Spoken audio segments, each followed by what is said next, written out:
I'm so pretty. Oh, man. I'm just saying. We got the one and only pretty Tony Winners coming on the show today. That's right. It's so funny that he references Muhammad Ali and then he talks about meeting Mike Tyson. Exactly. This guy's been just like everywhere, right? And finally we have a guest on that's old enough like me that he gets all my references. Exactly.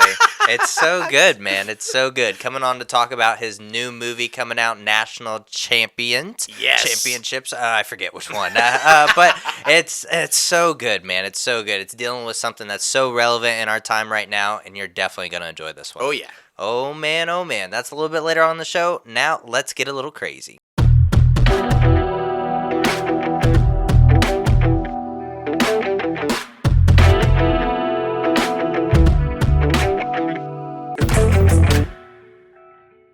What's up, guys? Welcome back to another episode of Inside the Crazy Ant Farm. Holy moly, we're on episode 181 this week, and we're super excited about it because Disney Plus Day was the other day, and man, oh man, did they release some stuff. Yeah, only Disney can call it Disney Plus Day, and it's actually a week. Right? Like a week full of stuff. Why did they do Disney Plus Day? Well, we're going to clue you in on that one, too, and it's not necessarily a good reason. Yeah, man, yeah, there's a lot happening, like we said, but you guys know your host with the most, myself, J-Lo Fantastic, and the one and only Mouth. What's up? Man, oh man, we got Marvel news, we got Star Wars news, barely anything else in Hollywood, but we're just super excited to dive deep into this stuff because National Geographic, I watch some of their documentaries to go to sleep, I'll admit, but I actually want to watch some of the stuff they have coming to the platform. I'm so excited. Well, I'm going to be honest with you. I've always liked their nature stuff. Yeah. Right? And boy, they've got some new stuff coming, and wait until we talk about it, but you're going to be like, no, I really got to tune in for that. I'm with you. I think it's going to be really exciting. For sure. Having all the Disney people back, too. I mean, it's going to be great. It's going to be great. But before we get this thing started, be sure to visit our website, www.crazyantmedia.com, where you can start rocking the latest and greatest Crazy Ant Media gear. You see us both sporting it right now. Man, oh man, November is a crazy month for merchandise promos. So be sure to follow Crazy Ant Media and ITCAFpodcast on social media platforms to know when those social media promos are so you can get your stuff so you can put it underneath the tree. Shit, Black Friday right around the corner. You know we're going to have a sale for that. So. For sure, man, for sure. Well, first story of the week, and probably one that everybody's been following for years. Everybody's been obsessed with this story for years, I should say. Britney Spears, the hashtag Free Britney Spears is no longer an activist rally cry. Now, it's a fact. The conservatorship that had controlled Britney Spears' finances, personal life, and medical decisions since 2008, in which for many years was controlled by her father, Jamie Spears, was terminated yesterday, Friday afternoon in Los Angeles courtroom. Judge Brenda Penny said that the person and estate is no longer required, effective immediately. Montgomery added that she hoped Spears would live a safe, happy, and fulfilling life. So kudos to her. Hopefully she becomes better mentally and just overall happy so she can be that for her kids. She is a mom, so...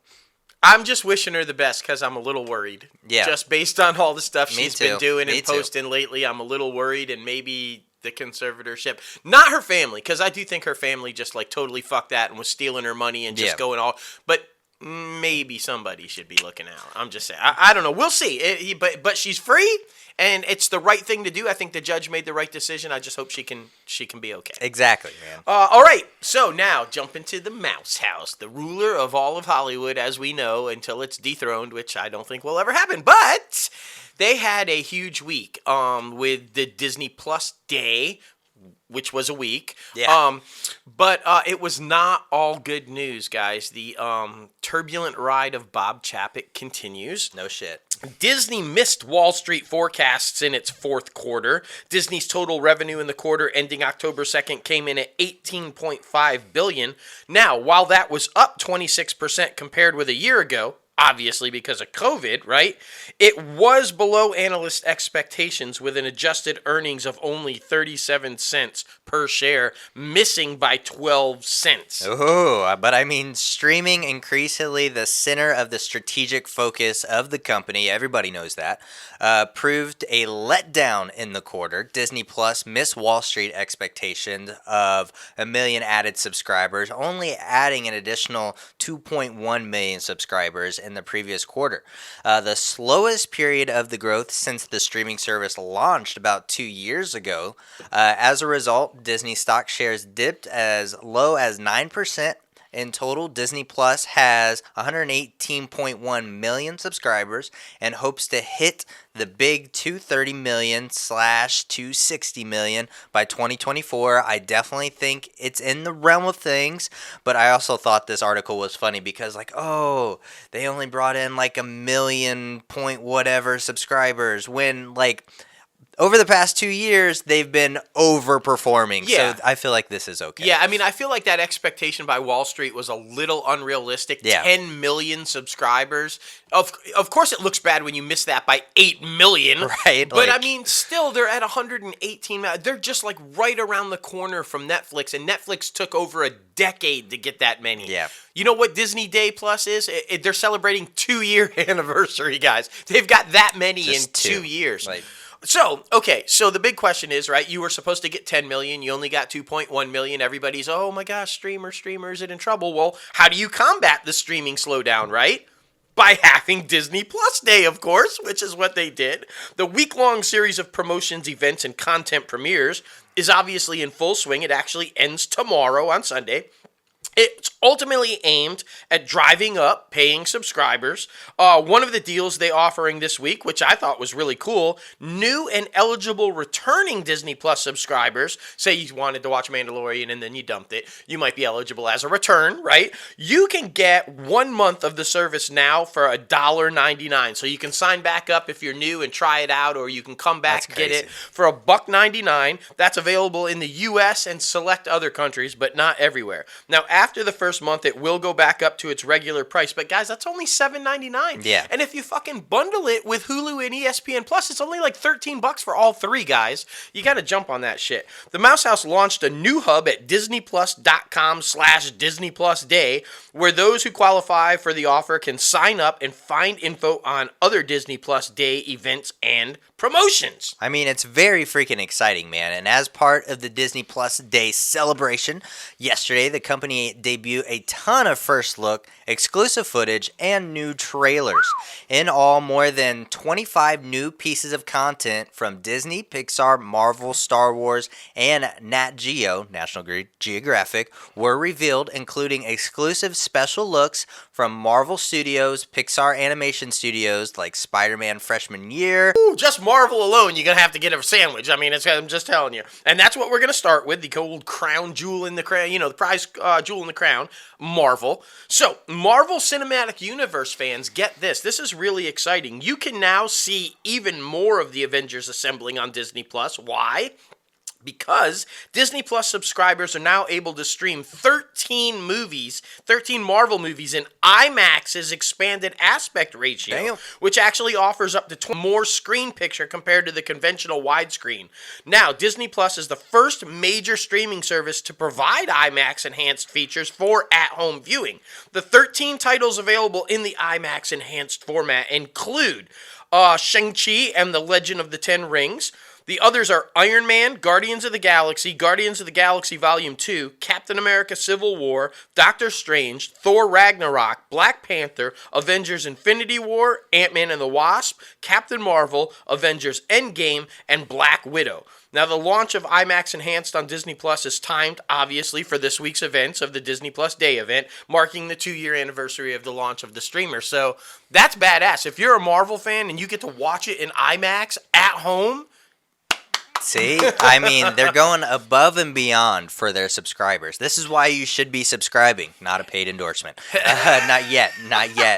But, oh my goodness, guys, if you didn't check it out, some amazing new tease clips and trailers dropped along with all of this other amazing stuff, like a new promo for Hawkeye, which was absolutely badass. Set in a post-blip New York City, Clint Barton, aka Hawkeye, has a seemingly simple mission to get back to his family for Christmas. But when a threat from his past shows up, Hawkeye reluctantly teams up with a 22-year-old skilled archer, who we all know as Kate Bishop, to unravel a criminal conspiracy.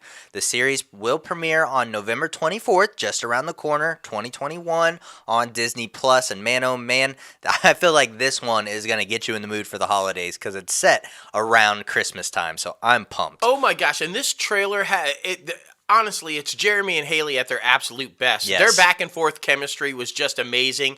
I love the part about the car. Yes. No, we got to take the old classic car. And the old guy's like, fuck that. Let's get the tank, the big old Lincoln and shit. Just that and the jokes about the weapons and all of it, guys. If you missed it, you definitely got to check that out. I'm excited to tell Me about too. this And one. I mean, if you guys haven't watched the trailer, I mean, all you camera guys out there, the freaking 360 panorama that's in the car, absolutely cinematic beautifulness. I'm just letting you know. Oh, yeah. This is going to be a huge series. There's no doubt about it.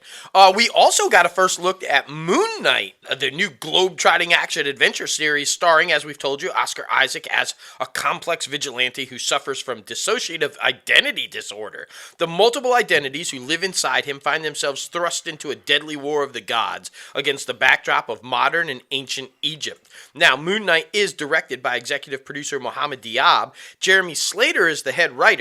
This is set to premiere in 2022, so some point next year. But the little glimpse that we got, the little trailer, looked scary as hell. It looks very dark and mystic and just like, I think this is, and you get a tiny glimpse of him in the costume. Just tiny bit. But it was exciting as hell. I'm super pumped about this one too. Agreed, man. Agreed. I think that one's going to have a lot to do with mental health, I think. I think so too. Yeah. We also got a first look at She-Hulk, a.k.a. Jennifer Walters, a.k.a. Tatiana Maslany. Yes. The lawyer who specializes in superhuman-oriented legal cases. She-Hulk will welcome a host of Marvel characters to the series, including Hulk himself, Mark Ruffalo, and the Abomination, Tim Routh. The new comedy series is coming to Disney Plus in 2022. Okay, now, first of all, huge kudos and props from this old guy to the creators of that show for the nice kickback, throwback homage to the original Bill Bixby, Lou Ferrigno series. If you don't know what I'm talking about, there's a great little thing in there where she says, turns to the camera, and Mark Ruffalo's Bruce Banner is addressed as Bill Bixby's Bruce Banner. And it's a play on Mr. McGee and him, like, don't make me angry. Yeah. You wouldn't like me very much when I'm angry. Well fucking done. That's beautiful. But I have questions about this. You just said that Hawkeye was post-blip. Yep. When does She-Hulk take place? I'm confused because we saw at the end of Shang-Chi, spoiler alert for anybody who hasn't seen it, what the fuck, there's no more Smart Hulk. He was back to Bruce Banner. His arm is in a sling because remember when he tried to do the snap, it fucked up and ruined his arm, right? But in the little preview that we saw for She-Hulk, he's still Smart Hulk, and there's no sling. His arm is fine. I'm so fucking confused. So does that mean it's after Infinity War, but pre-Endgame? Right. And if it is pre-Endgame, and he gave her the juice, and she's She-Hulk, where the fuck was she for Endgame? Exactly. You just gonna get some power from the cuz and then not show up to fight? Like, what the fuck? So I have questions. When does it take place? If anybody knows, tell us. Because Exactly. I'd like to know. For sure, man. But it's a great one. You see her green. You see her all good. I mean, it looks fucking epic. It really does, man. Okay, a sneak peek. I got so excited about She-Hulk, I forgot. We also got a sneak peek at Miss Marvel, who also was unveiled. We did see her in costume, sort of. If you haven't seen it, I'll tell you why. Kamala Khan, a 16-year-old Pakistani-American from Jersey City, an inspiring artist, an avid gamer, and a voracious fan fiction scribe. She's a huge fan of the Avengers, Captain Marvel. Yes. Duh. But Kamala has always struggled to find her place in the world. That is, until she gets superpowers of her own, like the heroes she's always looked up to. Aman Vanelli stars as Kamala Khan, aka Miss Marvel. The series is also set to premiere in the summer of 2022. Now, I teased costume because in the little preview that we kind of see and everything, she's wearing like a Halloween Captain Marvel costume. So, we don't actually see the Miss Marvel costume, although there's been a shit ton of leaked photos. If you haven't seen it, they look pretty badass. But in this footage that we see her in, which by the way was awesome, it's like a Halloween Captain Marvel costume. So kind of fun. Yeah, I mean, I think it's going to be really good. I think so too. I really do. And with all these new shows coming out, they're setting up other things beyond these new shows that we haven't seen yet. And for example, we're going to be bouncing back and forth because there's a lot happening. Oh, yeah. Marvel is so genius. Marvel Studios announced new projects and unveiled logos for feature series, including Echo, a series starring Aqua Cox as Maya Lopez, who will be introduced in Hawkeye in November. So stay tuned for that. Yeah, and that could be very critical, guys, because as you guys know, if you're a comic book geek, Echo is traditionally a Daredevil villain, right? So there's long been rumors that Feige wants to reboot Daredevil with all the original cast. Now we know Echo's getting her own show, but could this be a lead-in for the reboot of Daredevil finally? Who knows, man? Who knows? This next one I'm super excited about also. Ironheart, a series starring Dominique Thorne as Riri Williams, a genius inventor who creates the most advanced suit of armor since Iron Man. Now, if you guys have been paying attention to our show or any other thing out there, you'll know that she's being introduced in Black Panther 2, Wakanda Forever. So that's going to be exciting as hell. So I'm pumped for that one too. For sure, man. And one that was just recently announced, probably about 2 or 3 weeks ago, and we're super surprised about it. Agatha, House of Harkness, a series that is starring Kathryn Hahn, obviously, as her character from WandaVision. Jack Schaefer returns as executive producer and head writer. So it's all going to be kept in the family, same crew, all that good stuff. So I'm excited to see where they take this character. Yeah, and thankfully, I think that's a brilliant move because WandaVision was so out there and so unique. If you didn't bring back the same writer, I don't know how you do that. Right. So good job there. Ooh, did you catch the sneak glimpse of this one? Secret Invasion, a series starring Samuel L. Jackson as Nick Fury and Ben Mendelsohn as the Skrull Talos. Characters who first met in Captain Marvel, obviously. The crossover comic event series showcases a faction of shape-shifting Skrulls who have been infiltrating Earth for years. Which is that setting up? Are we going to find out that a bunch of these people that we've been watching over the Marvel Cinematic Universe's 11-year span now, some of them aren't really them? Right? I mean, since Captain Marvel, Skrulls have not been talked about for the past 2 or 3 years. So I'm interested to see how they come more into play in the MCU. So. And remember, Captain Marvel was a prequel film that was set before Iron Man. Yep. So Skrulls have been around since before Iron Man. So we don't know who's real and who isn't. We really don't. What we do know, though, is that Fury's got a little bit different look. Right? No eye patch, and his goatee's all gray, and like, what? What's going on? How long's he been gone? And does that mean the Fury that we've seen was never really him? Right. Super excited about that one. A lot of people talking about that one, man. And the Guardians of the Galaxy Holiday Special, a special written and directed by Guardians of the Galaxy veteran and genius James Gunn himself, brought back to the MCU, and everybody is super excited to see what he does continuing forward with these characters. So I'm pumped about that one. I just hope it's better than the Star Wars Holiday Special back in the day. Cause that wasn't very good. Yeah, you know. Yeah, you know the theme song, right? The X-Men animated series from the 90s. Fucking loved it. Badass. It was an awesome cartoon. Well, guess what, guys? It's coming back with new episodes. Yeah. Wait, what? How are they going to bring back a 90s show with new episodes? Well, you call it X-Men 97. That's the apparent goal. It's going to be an animated series that explores new stories of the iconic 90s timeline of the original series. That's going to be awesome. I'm all in for that. I fucking love that series, and I think if they're coming back with new episodes, it's going to be badass. For sure. Yet another one that I go to sleep to. Thank you, Disney+.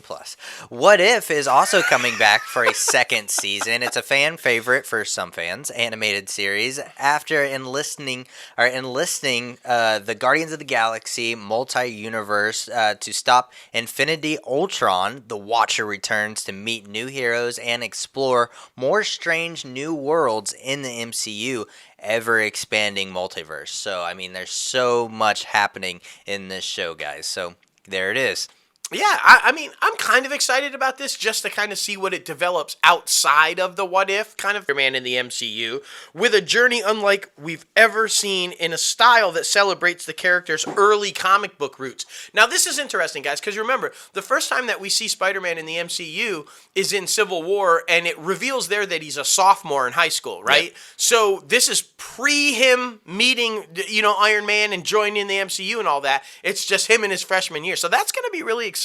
I agree. And you saw in What If, whether you liked it or not, it was a great look for like Peter Parker's Spider-Man and Tom Holland's Spider-Man, so I hope they at least continue with that. Agreed, man. I'm super pumped about that one because after Iron Man passes, that is now my new favorite superhero in the MCU, so I'm there pumped. You go. Also, I Am Groot, a series of original shorts exploring baby Groot's glory days of growing up and getting into trouble among the stars, so I'm super pumped about that. I love how they're doing shorts. Disney Plus is doing this amazing things with The Simpsons as well. They're creating all these like in the family Disney shorts like with Star Wars, Marvel, and now Baby Groot. Like I just think it's very smart to gear it towards a younger audience, and all the geeks out there, we're going to watch them too. So we absolutely love them. Hell yeah. Now, if you watched the first season of What If and you were a fan of the Marvel Zombies episode, guess what? You're going to be even more excited because apparently we're getting a whole series based on that. Marvel Zombies, an animated series from Marvel Studios that reimagines the Marvel Universe as a new generation of heroes battle against the ever-spreading zombie scourge. So, okay. All right. If you liked it, you're going to love it. And if you didn't, well, sorry, you're getting a series. Right, exactly. Well, now transitioning into Star Wars, Lucasfilms, Obi-Wan finally got a tiny, Ewan McGregor talking about the series, really, and a little bit of concept art. And director Deborah Chow, who shared an exclusive look at the series behind-the-scenes footage and concept art. Like I said, Obi-Wan Kenobi will premiere in 2022, and everybody's excited for Hayden Christensen to come back as the one and only Darth Vader. Yes, and Baby Luke. Baby Luke. Yes. We get to see Baby Luke. We got Grogu and now Baby Luke. Exactly. So that's going to be exciting, right? I can't wait to see him throw down again. Hell yeah. That's going to be badass. Hey, you know what else? Under the Helmet, The Legacy of Boba Fett. Now, apparently this celebrates the origin and legacy of Star Wars legendary bounty hunter Boba Fett. And that one is actually currently streaming on Disney Plus right now. Yeah, go watch it. So there you go. Super pumped about that one. Now, these next ones are very interesting, bringing back some reboots or bringing back to some old franchises, different things like that. Like a reboot is the new Cheaper by the Dozen one. We talked about this one multiple times on the show, but now we finally saw Gabrielle Union and Zach Braff announce their reimagining of the hit family comedy. They're talking about that one coming out March of 2022, so that one's just like barely over the hump next year, so stay tuned for that. I think that one's going to be cute because I think they have good chemistry. I do too, and I think it's relevant. The reimagining is the fact that it's a multiracial family, blended family, and that they've come together. Still the same premise, 12 kids and all that. But I'm with you. I think it's going to be, even the promo was funny. Yeah. So I think the film's going to be great. And everybody's been wanting this one. For God's sake, everybody since the first one came out has been like, are we getting a sequel? Are we getting a sequel? Well, guess what? Disenchanted. Star Amy Adams returns as Giselle, who found her life flipped upside down when she fell out of her animated fantasy world and discovered herself stuck in real-life Manhattan. Well, Adams and co-star Patrick Dempsey shared that Disenchanted, yes, indeed, is actually happening. The sequel to the hit film Enchanted will stream exclusively on Disney Plus in the fall of 2022. Oh, and by the way, if you don't know what we're talking about, Enchanted is currently streaming on there, so check that out, and then you'll get excited for the sequel as well. Exactly, man. Exactly. Next one one I'm super interested to see how it's going to be, and especially the animation, because it looks like they're sticking very much to the animation of the books. Yeah. And that is Diary of the Wimpy Kid. Now, the writer and producer Jeff Kinney revealed a all-new key art for the animated adventure, premiering on Disney Plus on December 3rd of 2021, so this year. Yeah. Kinney also announced that the second animated film from the Diary and the Wimpy Kid book series will be coming to Disney Plus. Roderick Rules will premiere in 2022. So many things going on with that little universe right there. So stay tuned for that. I know a lot of people in my era were huge fans of Diary of the Wimpy Kid, so I wouldn't be surprised if a lot of mid-20-year-olds or a little bit older or a little bit younger are going to be streaming this one. Well, and there's like 14 or 16 books in that series, yeah, right? Exactly. So Roderick Rules is only like the second book in that series. Exactly. So I'm betting there's a lot more coming, For if sure. I had to guess. And now, if you're unlike a young man like Logan and an older man like myself, do you guys remember the Rescue Rangers back in the day with Chip and Dale? Well, guess what? If you don't and you're like him, it's okay. It's fine. Because you'll be reintroduced to him now. Why? Because Chip and Dale Rescue Rangers, John Mulaney and Andy Samberg are going to star as Chip and Dale in an upcoming hybrid live-action CG animated feature based on the animated Chipmunks. They unveiled teaser art for the new movie streaming on Disney Plus in the spring of 2022. And it's a really good little teaser trailer, guys, because they're like, oh no, not a reboot, not another remake. And then they tell us it's not. It's a continuation 30 years in the making. Yeah. So whatever that means, but here we go. We're going to get Chip and Dale Rescue Rangers. That's going to... Mulaney and Sandberg are going to be fucking hilarious. I as agree, Chip and man. Dale, though, I agree. And I mean, who knew chipmunks lived that long? I mean, who freaking knew? But now we know. Now we know. Something else that is really exciting, and I hope a lot of people are going to watch this one because, Me too. I mean, this band changed the music industry forever. And I'm talking about the Beatles. A new clip from Peter Jackson's upcoming documentary series, Beatles Get Back, showed the legendary Beatles performing I've Got a Feeling, which, I mean, if you didn't watch it, it's absolutely hilarious. The 3-night event will start streaming on Disney Plus on November 25th of 2021, so that's right around the corner.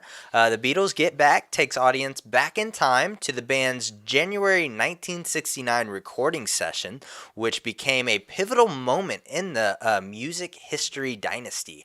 The docuseries showcases the Beatles' creative process as they attempt to write 14 new songs in preparation for their first live concert in over 2 years. Now, faced with a nearly impossible deadline, the strong bonds of their friendship shared by John Lennon, Paul McCartney, George Harrison, and Ringo Starr are put to the test. That is for sure, and you can kind of tell in this little clip. Oh, yeah. The docuseries is compiled from nearly 60 hours of unseen footage shot over 21 days. Now, directed by Michael Lindsay Hogg in 1969, and from more than 150 hours of unheard audio, most of which has been locked in a vault for over 50 years, and nobody's been able to touch that bad boy. Jackson is the only person to have been given access to this Beatles treasure trove. Oh my goodness. All which has now been brilliantly restored and is going to be shown to all of us again just like a week or two away. Oh, so, yeah. I mean, I'm super pumped about that, and if you guys watch the teaser trailer, you can see that Paul and John are the leaders of that fucking group. Oh, because George and Ringo are like, let's not mess up. Let's not mess up. Although George does get a little zinger at the end because some of the lyrics are a bit repetitive, and at the end he's like, so the name of this song, and he says the time. It's fucking hilarious. What you may not like if you're like a Beatles fan is that, you know, like Yoko's there. Yeah. And as you guys know, the only reason I'm saying that is because not long after this album was recorded and the Beatles ended. They disbanded. So sucks. Why is Yoko there? Yeah, exactly. Moving on. I am excited as hell to watch that, though. Me too. Better Nate Than Ever. Now, I have no idea what this is, but apparently it's based on the book by Tim Federle. The film will premiere on Disney Plus in spring of 2022, and the comedy adventure stars Aria Brooks, Joshua Bassett, Michael Federer, and introduces Ruby Wood as Nate, with Norbert Leo Butts and Lisa Kudrow. Nice. Now, I have no idea what this book is. I have no idea what the story is about, but if it's got Lisa Kudrow, I'm in. Yeah, for sure. I mean, come on, it's Phoebe. It's freaking Phoebe. Come on. So good, man. All So right. good. I know you're excited about this next one. I am, because I just watched the original for Halloween. There you go. And we're talking about Hocus Pocus 2. Disney legend Bette Midler, Sarah Jessica Parker, and Kathy there will run among again. It's the Sanderson sisters in the sequel to Disney's Halloween cult classic Hocus Pocus, and it's going to be premiering exclusively on Disney Plus in fall of 2022. There you go. Yeah. Najimmy. Najimmy! There it is. There it is. Almost lost my coffee. You did. It's all right. It's okay. It's all right. Pinocchio. You guys, we've been talking about this for a while, but now we've got some more information, and I'm pretty pumped about this. Pinocchio, inspired by Disney's animated classic, is actually going to be a retelling directed by Robert Zemeckis, and it's going to combine live action and visual effects. Now, check out this epic fucking cast, because we told you about this with Geppetto, right? Yeah. Tom Hanks will be Geppetto, and then there's also Cynthia Erivo, Luke Evans, and features the voices of Benjamin Evan Ainsworth, Joseph Gordon-Levitt, Keegan-Michael Key, and Lorraine Bracco. What? Yeah. That is a fucking epic, stellar cast. It's going to be awesome. When can we see it? Fall of next year. So I'm pumped about that, dude. I think I'm super excited. I am too, because that's one that nobody has touched in a very long time. Yeah. So I'm absolutely pumped about that one. Now, who knew that the Ice Age cast is coming back? Well, some of them. The Ice Age Adventures of Buck Wild. Simon Pegg is back as Buck in an all-new movie premiering January 28th of 2022 on Disney Plus. And the teaser trailer features Buck, Crash, and Eddie, and a few new friends as they go on a prehistoric mission to save the lost world from the dinosaur domination. So we're going to see that. And I mean, the reason why I said almost the whole cast, because it didn't sound like Ray Romano. It didn't. It sounded like an impersonator of Ray Romano, so I don't know. Who knows, man? And we didn't hear Dennis Leary, so we don't know if that's going to be him or not. So I don't know. All I took from this trailer is if you like Ice Age, you'll probably like this. Right. And if you didn't like Ice Age, you probably won't. Yeah. There was nothing really exciting about the trailer or anything, so I don't know. It's just another Ice Age story, Now, really. I do like this one because we've been seeing interpretations and remakes and reboots and retellings and blah, blah, blah, whatever you want to call it, of Cinderella coming out the ass, right? Like, just all over the place. This is actually a really different, unique way. They're gender flipping and everything. So this, get this, guys. It's called Sneakerella. Set in the avant-garde street sneaker subculture of New York City, the high-energy, music-driven Disney Plus original film puts a gender-flipped twist on the Cinderella fairy tale. Elle is an aspiring sneaker designer who works as a stock boy in the shoe store that once belonged to his late mother. Elle hides his artistic talent from his overburdened stepfather and two mean-spirited stepbrothers who constantly stomp on any opportunity that comes his way. But when Elle meets Kira King, the fiercely independent daughter of legendary basketball star and sneaker tycoon Darius King, played by John Saley, by the way, sparks fly as the two bond over their mutual affinity for sneakers. With a nudge from his best friend and a sprinkle of fairy godfather magic, Elle finds the courage to use his talent to pursue his dream of becoming a legit sneaker designer in the industry. Sneakerella will premiere on Disney Plus February of next year. So I really like this. The trailer was really entertaining. It's got good music. It looks like it's got a phenomenal cast. So I'm pumped about this. I am too. It's definitely a completely different take, and I kind of like how they reverse the genders. I mean, and Disney, if you guys have not noticed, they are capitalizing on this sneaker phenomenon. Oh yeah, because it's so epic. Yeah, it's relevant and huge right now. So Exactly, man, exactly. And everybody's been wondering, they put the Proud Family on Disney Plus. Well, the Proud Family is coming back, and they're going to be louder and prouder. The new animated series based on Disney Channel's series from the 2000s starts streaming on Disney Plus in February 2022, and it picks up the story of its central character, Penny Proud, and features her Mad Cat family and her loyal crew. Everybody's excited about that, and I mean, Sugar Mama is now ripped. Yeah. So be prepared. I'm just saying. Yeah, this one looks like it's going to be a little more edgy than the original series. It does. So I'm excited. I liked this original series, and so I'm pretty pumped about this one. Now, here we go. Here it is. High School Musical, the musical, the series. The series. That's right. let me say that again. High School Musical, the musical, the series. You guys know it's been on Disney Plus for a couple of years now. Well, love is an open door outside the halls of East High. Season 3 of the show will follow its characters to sleepaway camp for the summer of campfires, romances, and curfew-free nights. Now, why is anybody tuning into this? Olivia Rodrigo. That's it. She stars in it. Like, she's the hottest thing right now. So, like, that would be the only reason I feel like people are still tuning into this. But, okay. Right? Season 3's coming, and they're at a camp. Yeah. So, yeah, you know. If you're into that, woo! Yeah, right? I mean, I haven't watched this show, so I mean... I haven't either. So I have no idea. But I like Olivia Rodrigo. Her album kicked ass, so, you know. There it is, man. There it is. And the Spiderwick Chronicles at Disney Plus announced the new live-action series, describing it as a modern coming-of-age combined with fantasy adventure. Now, the series is based on a beloved best-selling book. Our books will follow the Grace family, twin brothers Jared and Simon, their sister Mallory, and their mother Helen. As they move into a ancestral home, they begin to unravel a dark mystery about their great-great-uncle who once discovered the secret and sometimes dangerous fairy world. Oh. So. It's about creepy fairies. Right? That's a lot happening.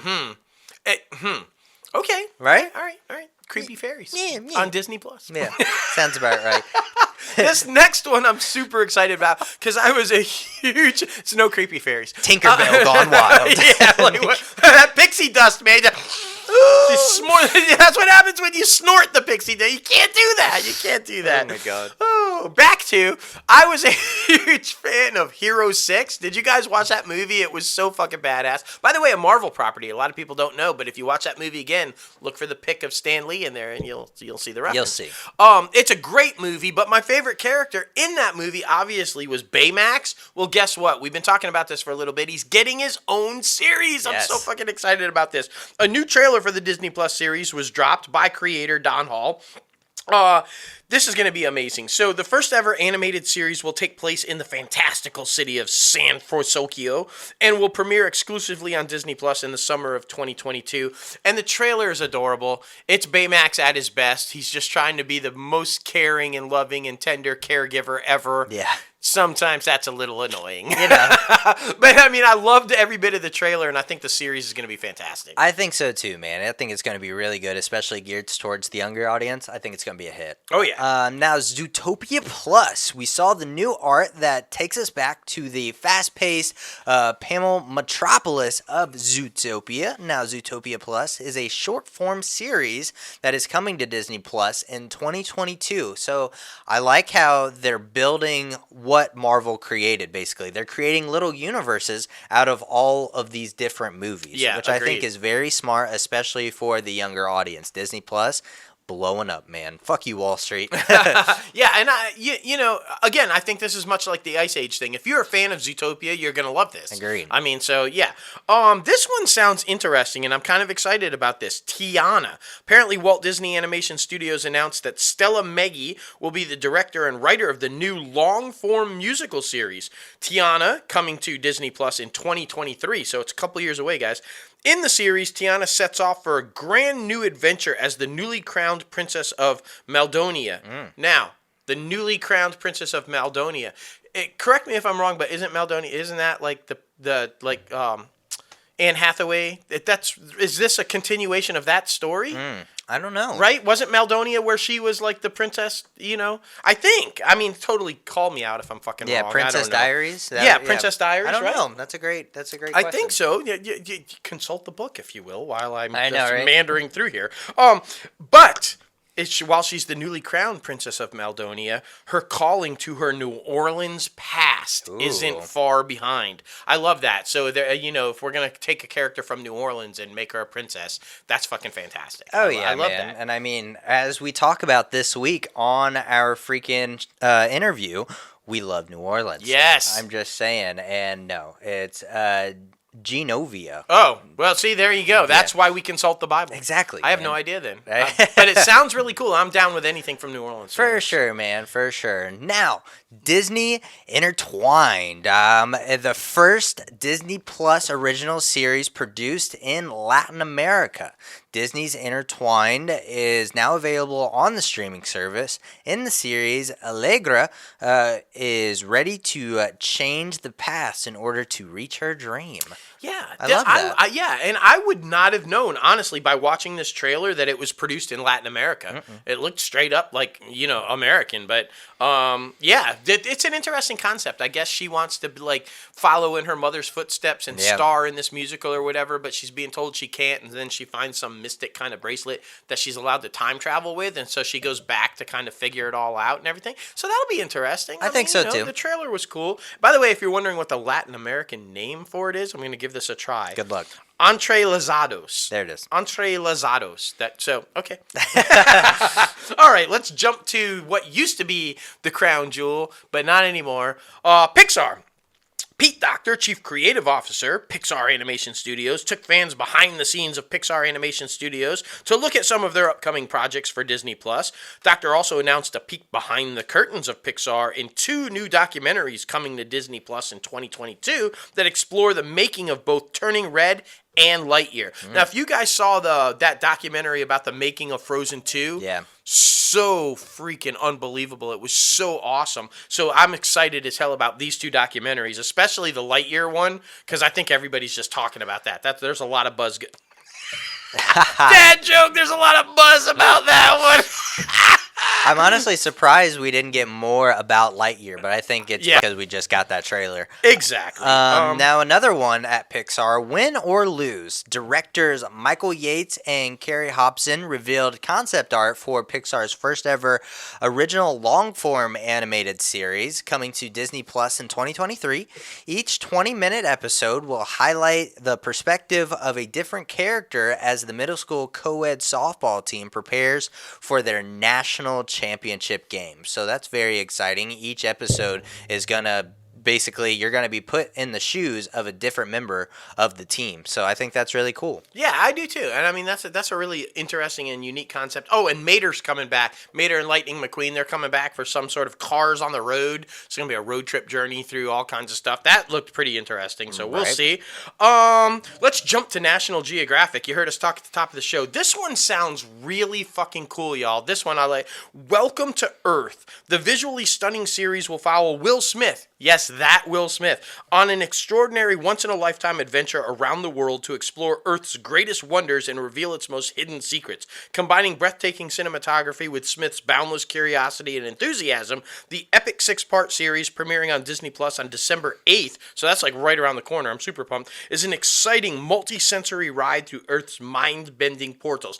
The trailer looks fucking epic for this, guys. You really need to check it out. I'm just wondering how much insurance money was had to be paying, because Will is putting himself in some serious situations in this thing. Right. I mean, but he's like a kid. Yeah. Right? Like in all this really cool stuff. He's like way underwater, and then he's like in volcanoes, and like, I mean, just all kinds of cool shit. Exactly. And I mean, Nat Geo really had to pay out the ass for some insurance. I'm just saying. Because they're also coming out with a Limitless with Chris Hemsworth. Chris Hemsworth also did some crazy shit for Nat Geo.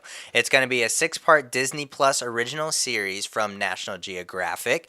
Start streaming in 2022.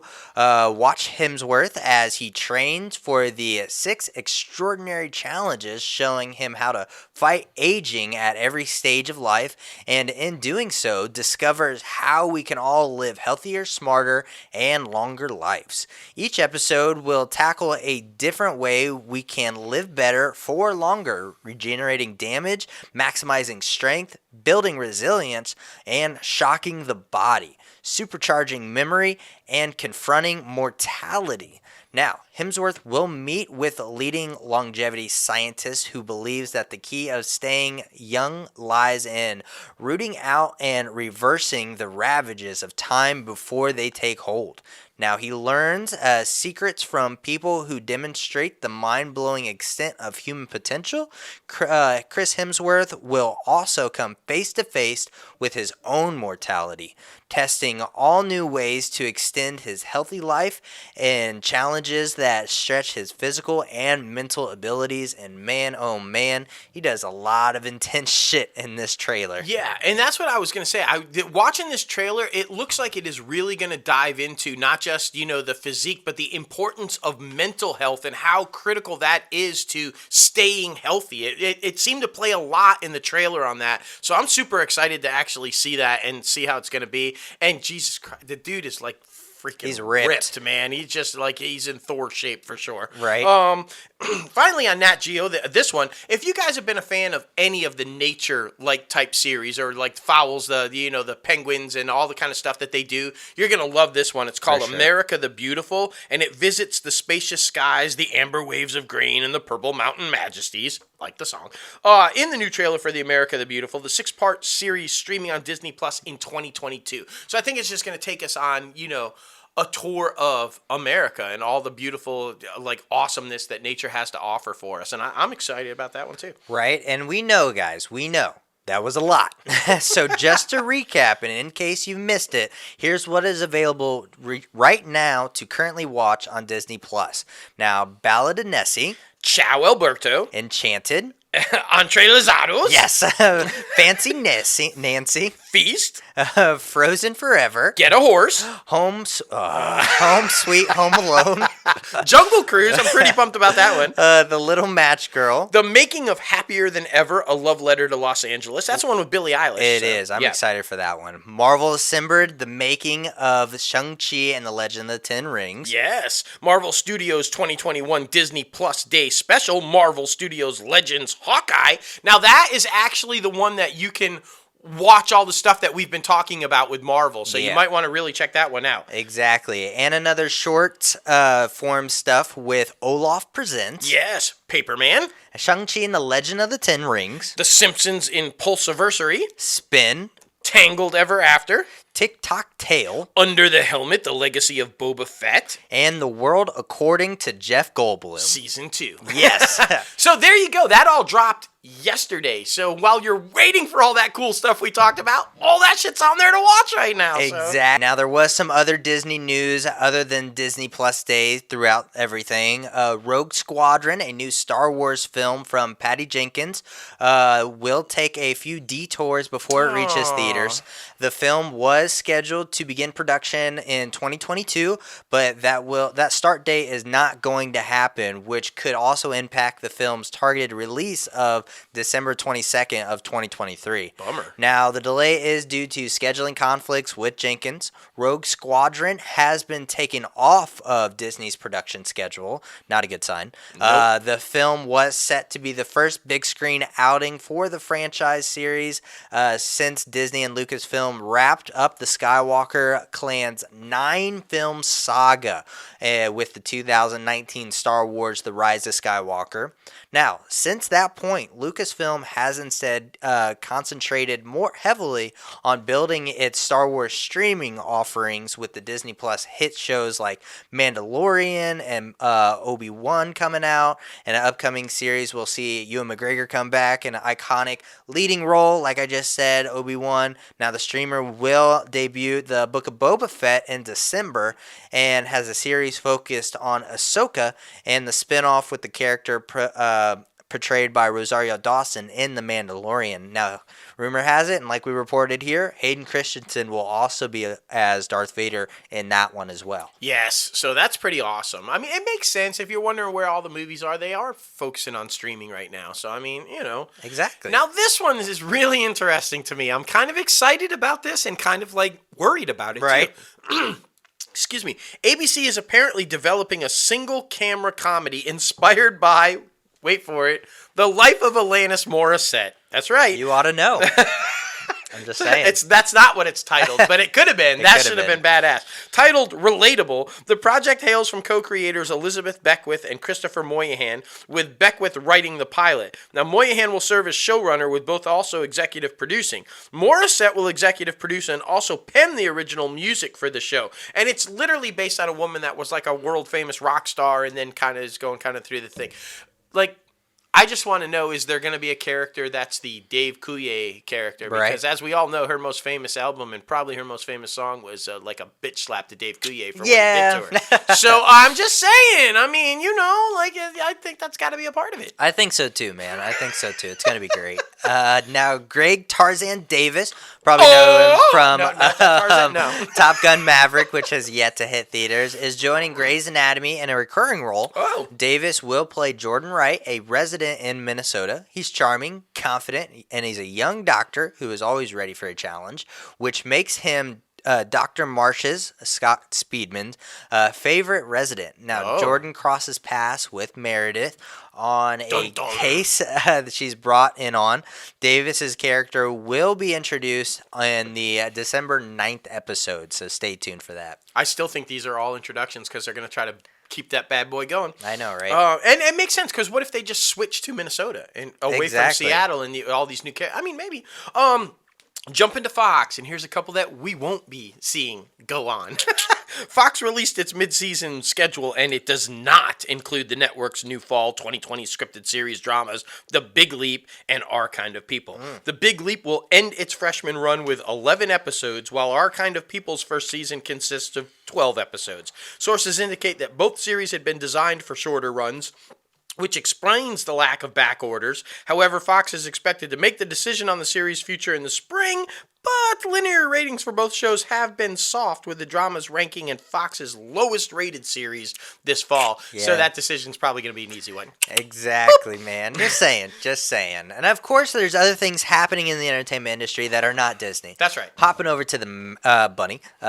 Warner Media, HBO Max announced that renewals for 2 of its hit series, and that is Selena plus Chef, and has been renewed for the 4th season, which is slated to premiere next year. Season 4 will bring Gomez and her friends and family to the beach, where Gomez will continue to learn the joys of cooking with all-star chefs in a new beach house.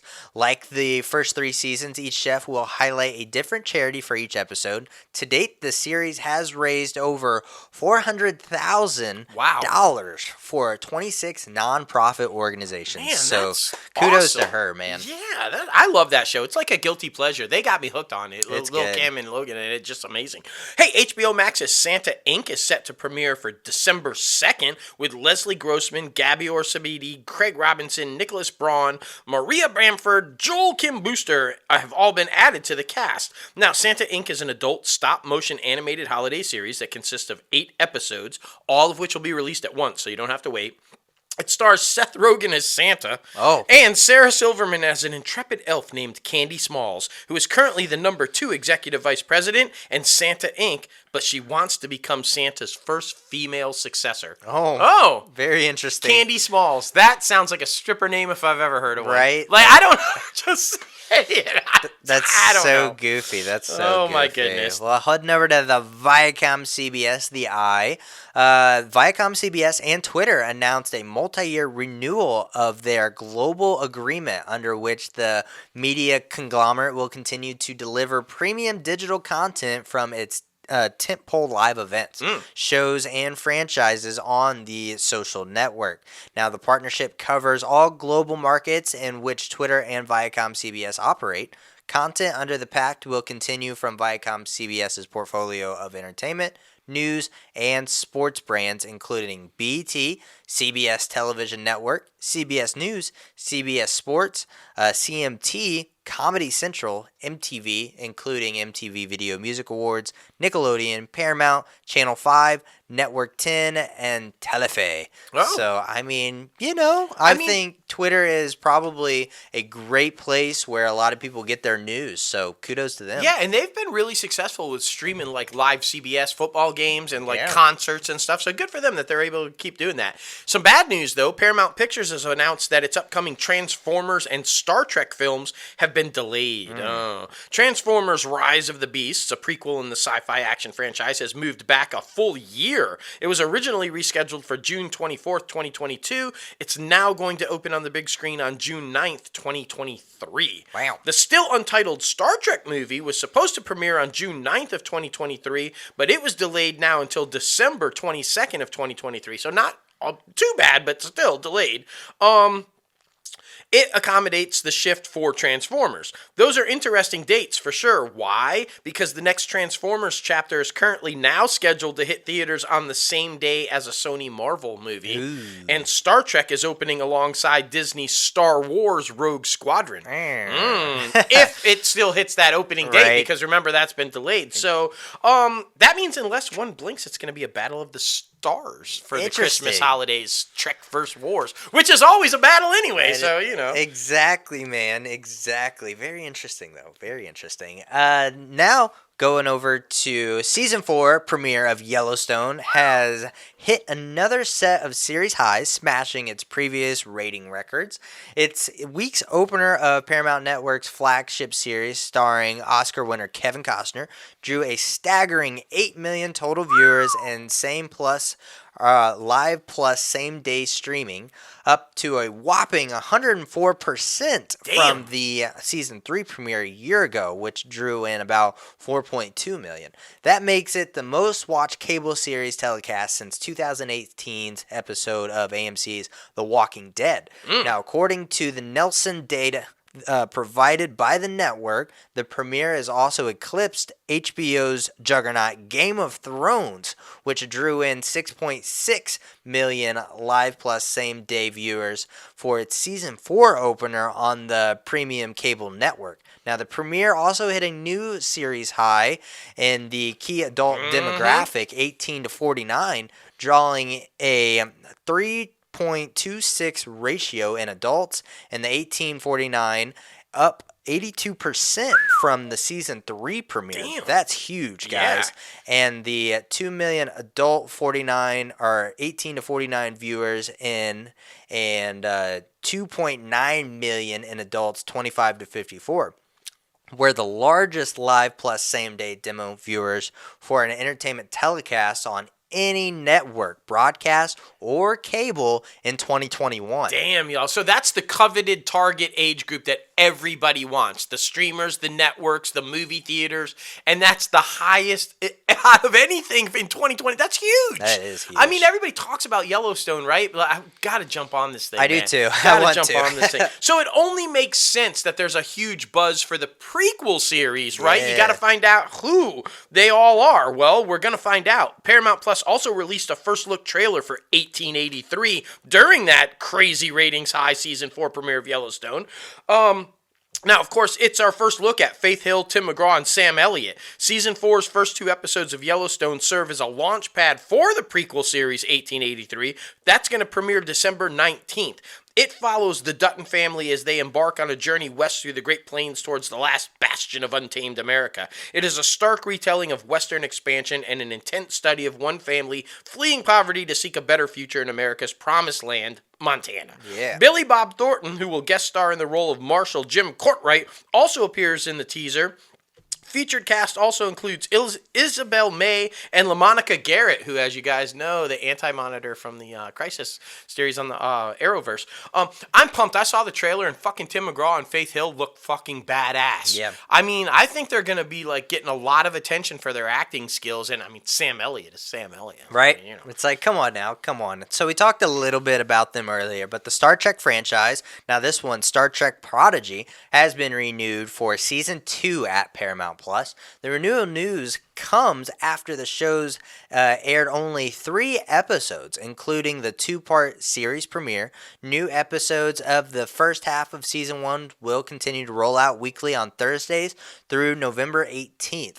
The remaining 5 episodes of the first half will resume airing weekly on Thursday, January 6th. Okay. The remaining 10 episodes of Season 1 will air later in 2022 on Paramount+. The first season will then air on Nickelodeon, though the premiere date has not yet been set yet, but a lot of people are talking about it, and I think the kids are just really enjoying it. Oh, yeah, definitely. I mean, it's Captain Janeway from Right? Voyager. I mean, come on. Jumping to MCU. I'm so addicted. I can't even help it. NBC Universal. Universal Pictures is making a sequel to Midnight Run, the 1988 action comedy starring Robert De Niro and Charles Grodin. Apparently, Regina Hall, best known for Girls Trip and Scary Movie, is going to star in the follow-up. It's unclear if De Niro is going to reprise his role kept under wraps, and obviously Charles Grodin will not be back to reprise the role because he passed away recently, so that's unfortunate. That is unfortunate, man. It's going to be interesting how they move forward on that one. So, I mean, there is an upcoming David E. Kelly crime drama, The Missing, at Peacock. Cast Jeff Wilbosch in the leading role. Now, Jeff will play Abraham, the NYPD detective of the 77th Precinct, whose belief in mankind is his superpower when it comes to uncovering the truth. He is left to question his own humanity when seemingly routine investigation turns completely upside down. Now, The Missing has received an 8-episode order at the Peacock. Kelly will serve as writer, executive producer, and showrunner on this bad boy. So stay tuned for that one. Yeah, good for David Kelly. We've been talking about that. We're happy to see the resurgence. Oh, boy. Did you see it? We're jumping to Sony. Sony dropped the first official poster for Spider-Man No Way Home this week, lighting up the web with several clues lurking in the background. The poster actually saw Holland's Spider-Man surrounded by Doc Ock's tentacles, while in the background there's an image of Green Goblin, Willem Dafoe's villain who last appeared in Spider-Man 2. The bolt of lightning is probably a nod to Jamie Foxx's Electro from The Amazing Spider-Man 2, and a cloud of what looks to be sand could signal the reappearance of Spider-Man 3's Sandman, Thomas Hayden Church. We now also have an official log line. For the first time in the cinematic history of Spider-Man, our friendly neighborhood hero is unmasked and no longer able to separate his normal life from high stakes of being a superhero. When he asks for help from Doctor Strange, the stakes become even more dangerous, forcing him to discover what it truly means to be Spider-Man. Definitely, I think this poster is signaling the Sinister Six. Right. I wholeheartedly think that. And breaking news right now, guys. Breaking news right now. Not only did we get that poster, but it has been confirmed. Are you ready for this? This coming Tuesday, the next trailer. Will we finally see whether the Spider-Man will be in there or not in there? We get a new trailer Tuesday, guys. So excited, man. So excited. But don't drink the Kool-Aid, though. That's right. Because heading over to MGM, Leonardo DiCaprio is in final talks to play religious cult leader Jim Jones himself in MGM's upcoming feature film. MGM secured a deal for the feature project in a preemptive situation, with DiCaprio also producing the project alongside Jennifer Davison for their Appian Way production company. Now known as a leader of the People's Temple religious group, Jones was behind the November 1978 mass suicide at his Jonestown settlement that took more than 900 lives.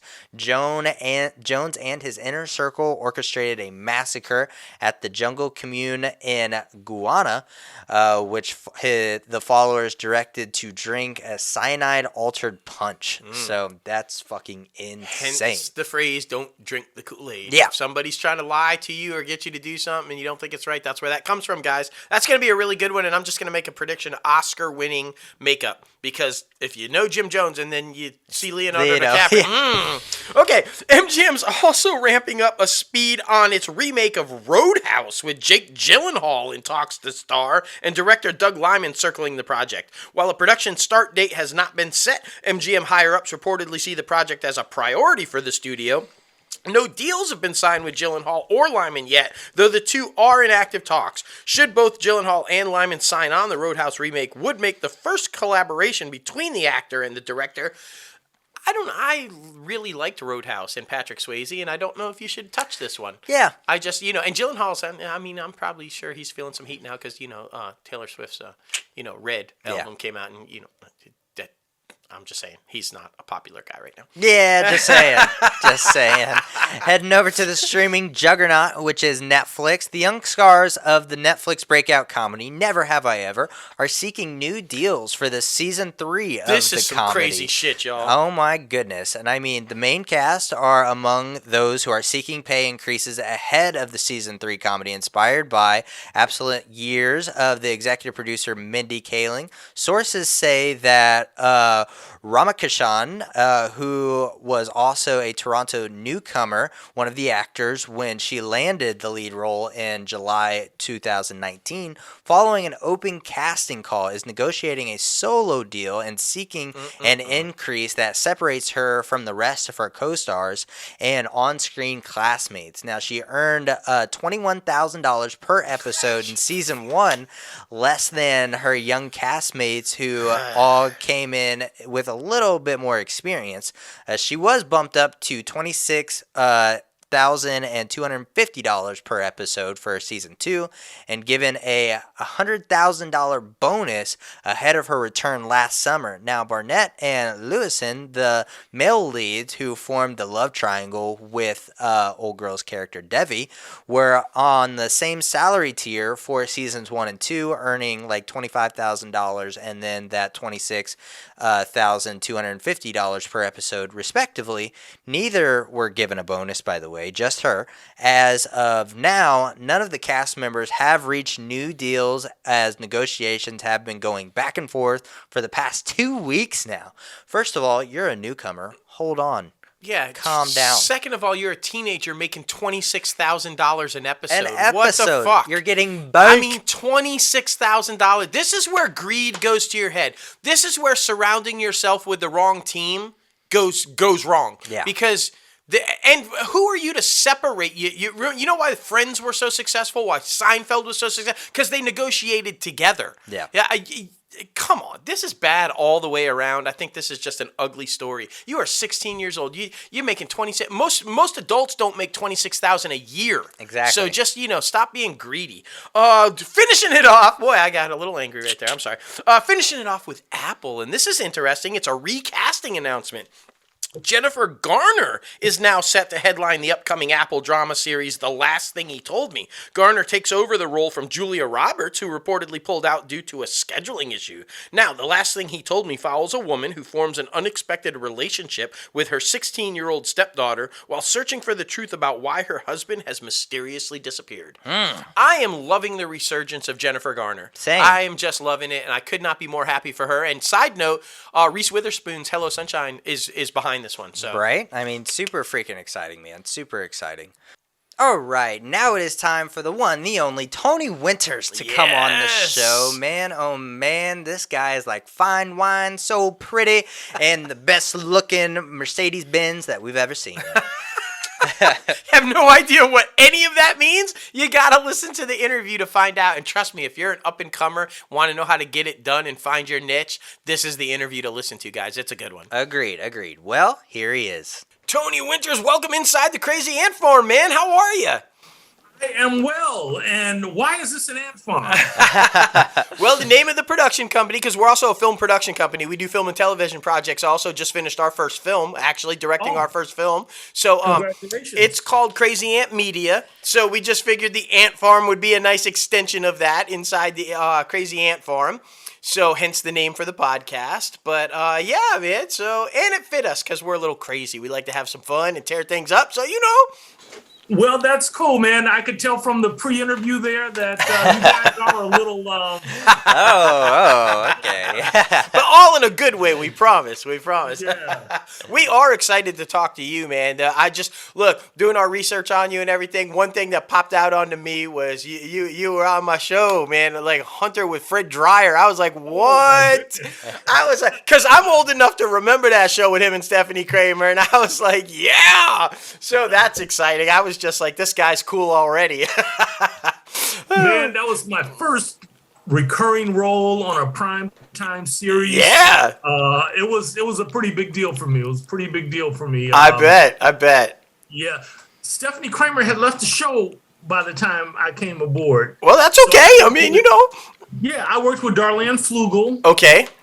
And Lauren, I almost want to say Lauren Lake. But I'm not. I think that's right. Yeah. Yeah, very positive experience, man. I got that job because I think I can only, guess. Part because I'm 6'2". Sure. So I look good standing next to Fred Dreyer. That's right. Yeah, for anybody who doesn't know, Fred was an L.A. Ram, a pro football player, so he's a big boy. Yeah, so yeah. That's right. That's right. Well, look, let's rewind that back a little bit, though, because what we like to do, how we like to start out a little bit, is kind of give our listeners a little bit of your background. How did you get started in acting? Just not jumping straight to Hunter, but was that something you always kind of wanted to do, or did you fall into it, or how'd that happen, man? I think I did. I don't remember not wanting to be an actor. As a child, you want to be everything. One week you want to be a fireman, next week you want to be a policeman, and a doctor, and a lawyer, blah, blah, blah. Well, I realized at a certain point, I don't really want to be all those things. I want to be an actor playing those guys. There you go. That's even better, because then you get to be all of them. Yeah, and I wanted to be like, I wanted the dramas to play out like they did on television. And real life and television aren't always, the same thing, That's right. So, and at the same time, during my formative years, television shows like Good Times and Sanford and Son and What's Happening and That's My Mama, all these black sitcoms were on the air in the 70s, and I wanted to. The whole black community dug these shows. But I wanted to be on those shows. Yes, there you go. And I knew that I grew up in Detroit, and I knew they were in this far-off land called Hollywood. I didn't know how to get there, but I thought it was a pretty cool place. And my aunt, I have a dear aunt. I visited San Diego between my junior and senior year in high school. And she just showed me all of Southern California, my younger brother and I. I mean, she saw the Pacific Ocean for the first time. Palm trees, clear blue skies, and she took us to Hollywood. There you go. And I remember driving up the street, what I know to be now Gower, and we were past it, which is where Paramount Studios is located. And we were driving by, and there was a marquee that said "Happy Days," and I was like, "Whoa!" Yeah, right. That's right. And then we went on to the Universal Studios tour. We took the Universal Studios tour for the first time. And I remember the tram having to come to a stop because they were shooting a television show. And I kind of had this revelation. I was like, okay, this is like real. This is a real place. Like in Detroit, we make cars and trucks and tires. But in Hollywood, they make movies and music and films. So I said, I don't know how I'm going to get here, but somehow I'm going to Hollywood. Oh, yeah. And 6 years later, after detouring with doing theater in San Diego and getting some pretty good notices, I had the confidence to come to LA, and I got a job as a tour guide at Universal. There you go. That's it. That's a great story. That is a great story. When I got there, they were shooting Back to the Future. Oh, nice. So the whole back lot was dressed as Hill Valley. Right. And it wasn't uncommon to see Michael J. Fox walking around, or Christopher Lloyd, or DeLorean parked somewhere. It was a really magical time. Exactly. That's what we like to pride ourselves on, passing on the knowledge to the up-and-comers trying to break into the entertainment industry. If you get a job just around movies, around television, that is your foot in the door to make connections. Maybe you bring coffee to the right person one day, and then you guys start talking, and you're like, oh, I'm also an actor, and then you get the ball rolling. So how important do you think that is, just to take like a studio touring job or like a PA job? It's vitally important. First of all, or doing theater, especially if you're on the acting side like I am, or like I was. I'll tell you a quick story. While I was a tour guide at Universal Studios, there's an actor named Leon Isaac Kennedy. Took my tour, which happened to be the LTD, the last tram of the day. Oh, okay. Nobody ever wanted to do it because it was usually a small group. These trams seat 200, and you might have a group of 7. Right. So, it's easier to play to a bigger crowd than a small crowd. For sure. I had a small crowd, and at the end of the tour, I for whatever reason, I decided to do my absolute best on this tour. You know what I mean? I just decided to pull out all the stops. I told all the funny stories, all the anecdotes, all the corny jokes.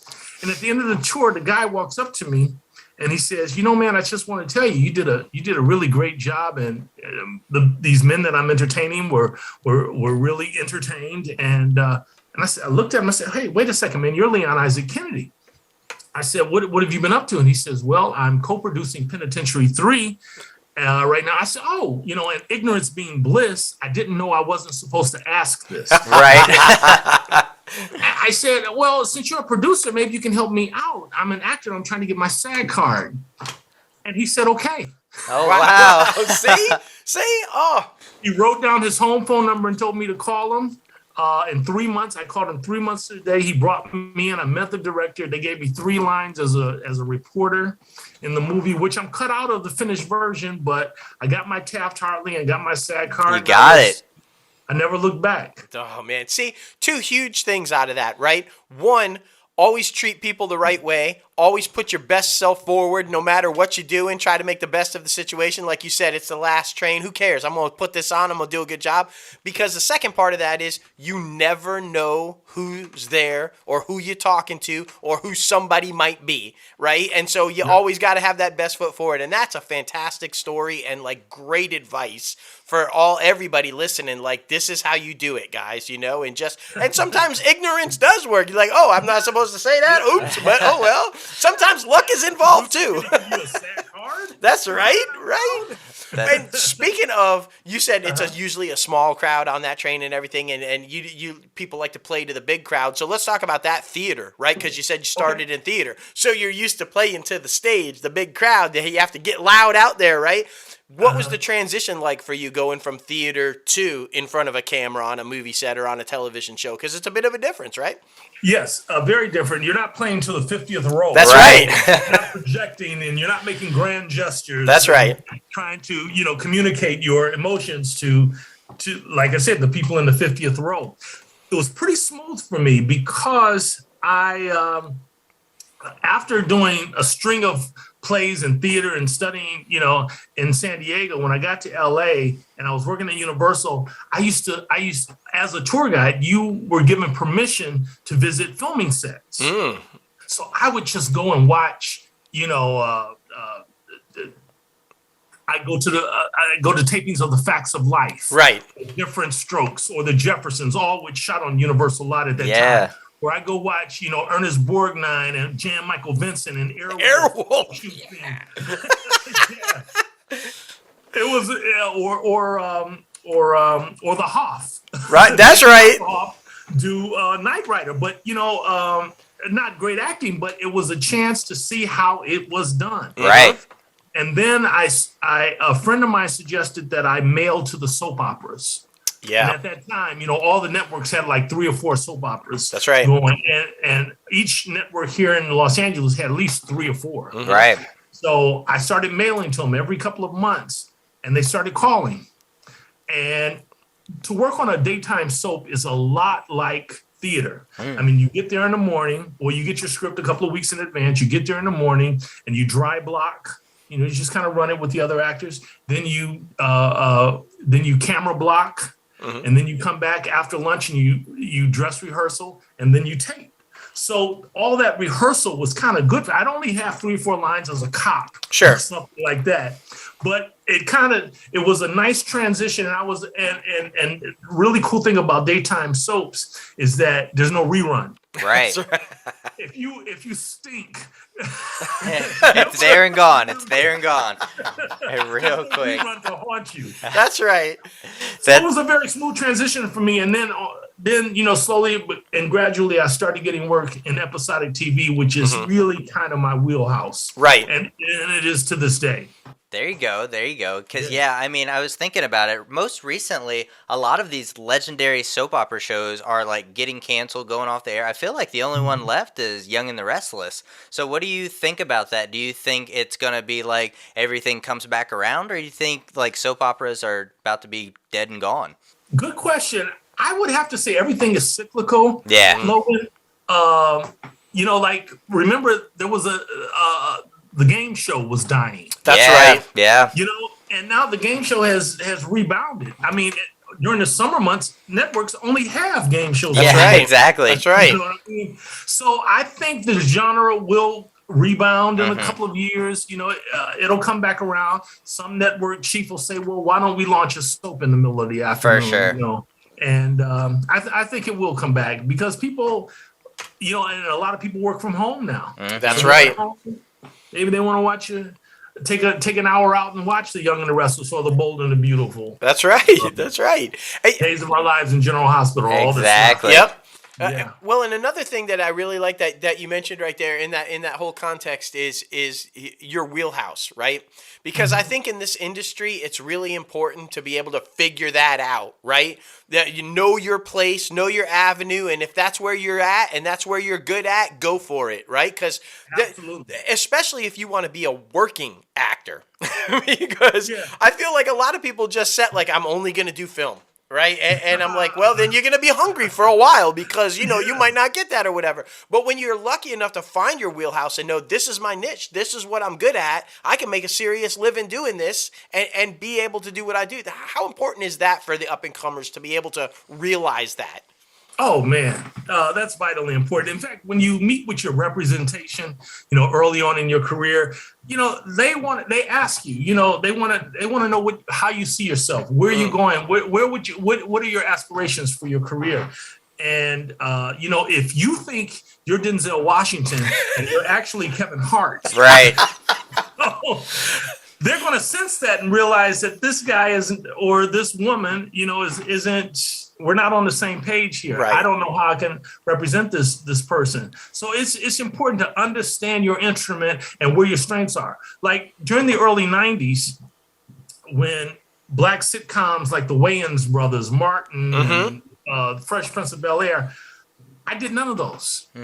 It wasn't what I did. I understood that I was largely a dramatic actor, and I've done some sitcoms, but I was usually straight man. Right. To the funny guy, right?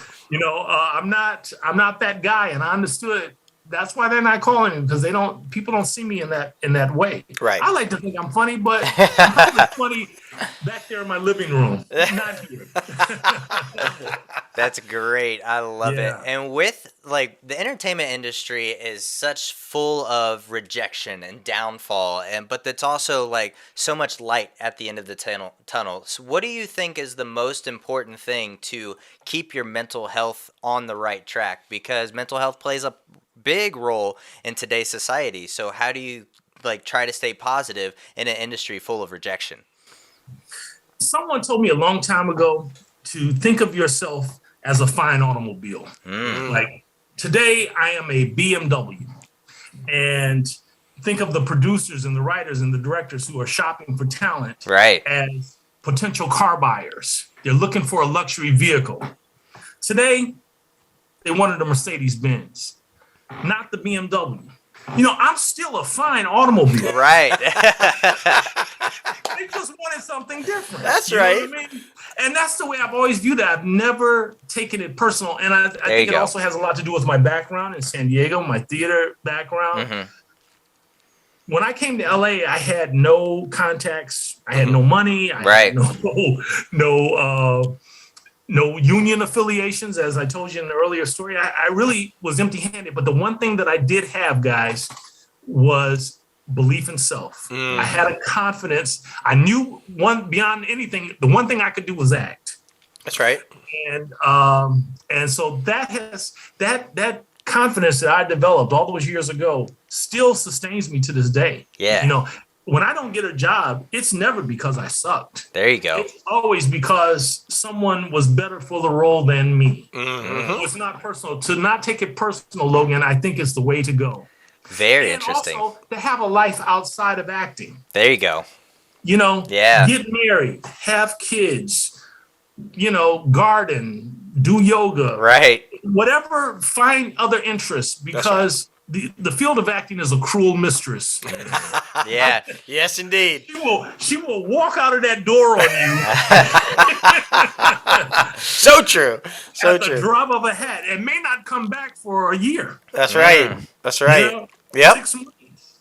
And you're gonna have to have a life and something to hang your hat on when acting isn't happening for you. And it happens in the best of careers.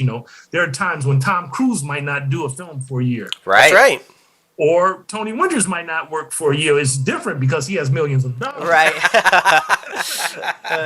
I haven't been that blessed as yet.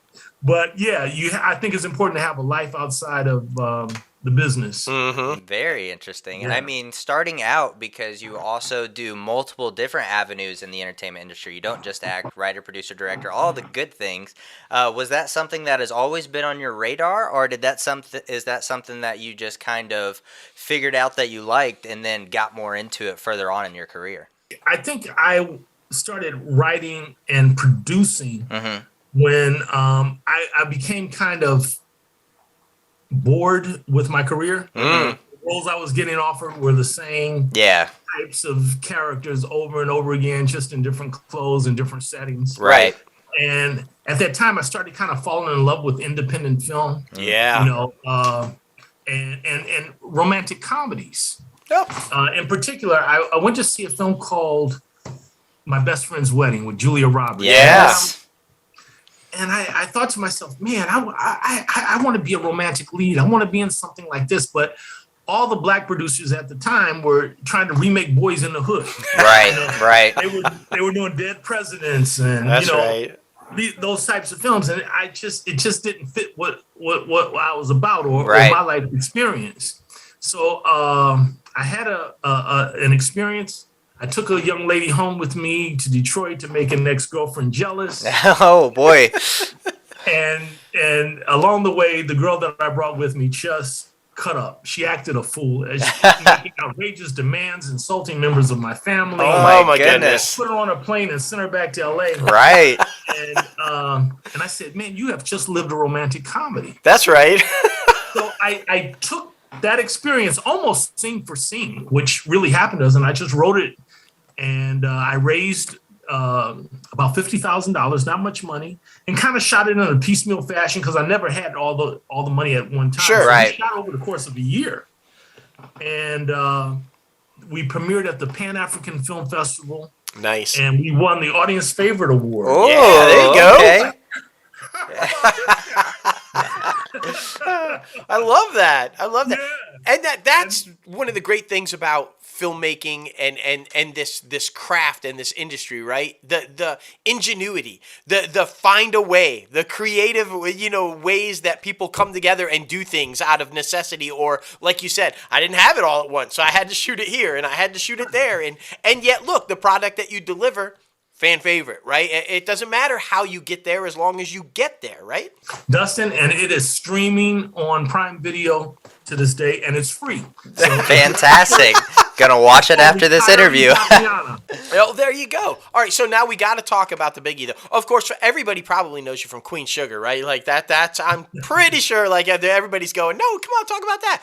But you've got a film coming out that we want to talk about because this is pretty exciting, and it sounds like it's going to be. I'm a huge sports fan. Logan's a huge sports fan, and this has been a topic that I think a lot of people have been talking about for a lot of years, and the idea that a film is coming out about it is pretty exciting. So let's talk about that a little bit. It's called National Championship, right? And it's basically about should athletes be paid? College athletes get paid for what they're doing. So talk about it. How did you get involved? Who do you play? Give us a scoop, man. Okay. There's only so much I can tell you about. Right. Of course. I can tell you how I got involved. I have an agent in the Southeast. Okay. Who covers me for your part of the world. Right. Atlanta, New Orleans. That's right. What have you. And he sent me an audition for this film called National Champions. And I did it. It was kind of something that I thought was credible for me. And a couple of weeks later, he called me and said, Tony, you booked it. And next thing I know, I'm sitting down at a conference table with J.K. Simmons, David Koechner, Uzo Aduba, Dave Maldonado, Jeffrey Donovan, and it was directed by Rick Romanois. Like you said, it's about college athletics and should players be compensated. And on the eve of the national championship game, a quarterback ignites a strike amongst the players for pay. and refuses to play until the NCAA, negotiates. Wow. Right. And I play an NCAA official named Wes Martin. Uh-oh. To manage the situation. It's probably the best way I can say it without getting shot by Right. Okay. Well, a little hint. Are you a bad guy or a good guy on the situation? Let's just say I don't think you're going to like me very much. Fair enough. So we know which way you're falling. Okay. All right. I love that, though. That's so freaking interesting because if you think about it, I mean, they make so much money for this college championship game. So that's crazy. I'm so excited now. That's going to be so freaking good. That's actually the crux of it. Yeah. 50 years ago, they weren't earning billions of dollars. No, not at all. But now they are. They are. A lot of these young men, they sacrificed their bodies for Yes. 4 years. Yes. 4 years of college athletics. I mean, that's a lot of wear and tear. It doesn't seem like much. 4 years, you be around as long as I have. 4 years is a blip in your life. That's right. But you can sustain some lifelong injuries as a result of playing in college. That's right. And I think college players should be compensated. I guess I can say that. I think they should be compensated for their play. Right. Agreed. Well, and it's and not the use of their likeness. And the use of their that's- likeness yes. in video games. That's exactly the what I was going to biggest say. thing. Yeah, it's not just for what they do on the field, but their images are used and their jerseys are sold, and the revenue that's made from that alone is like, where is the fair compensation for that? And so it's excellent that I feel like a lot of these things are coming to the forefront now. Because Logan and I talk about this all the time. Sometimes the best way to start a conversation about something that's uncomfortable to talk about is through entertainment, is to do it in a way that entertains people and that will bring people together. And what did Logan say? What did you say the other day? Be comfortable with being uncomfortable. There you go. Wow, yes. So Thank you. And entertainment is the way to do that, right? Because you're going to get a lot of people to go see that movie, and then people are going to talk because they're going to talk about that movie, where they might not just sit down and say their opinions about whether athletes should get paid or not, right?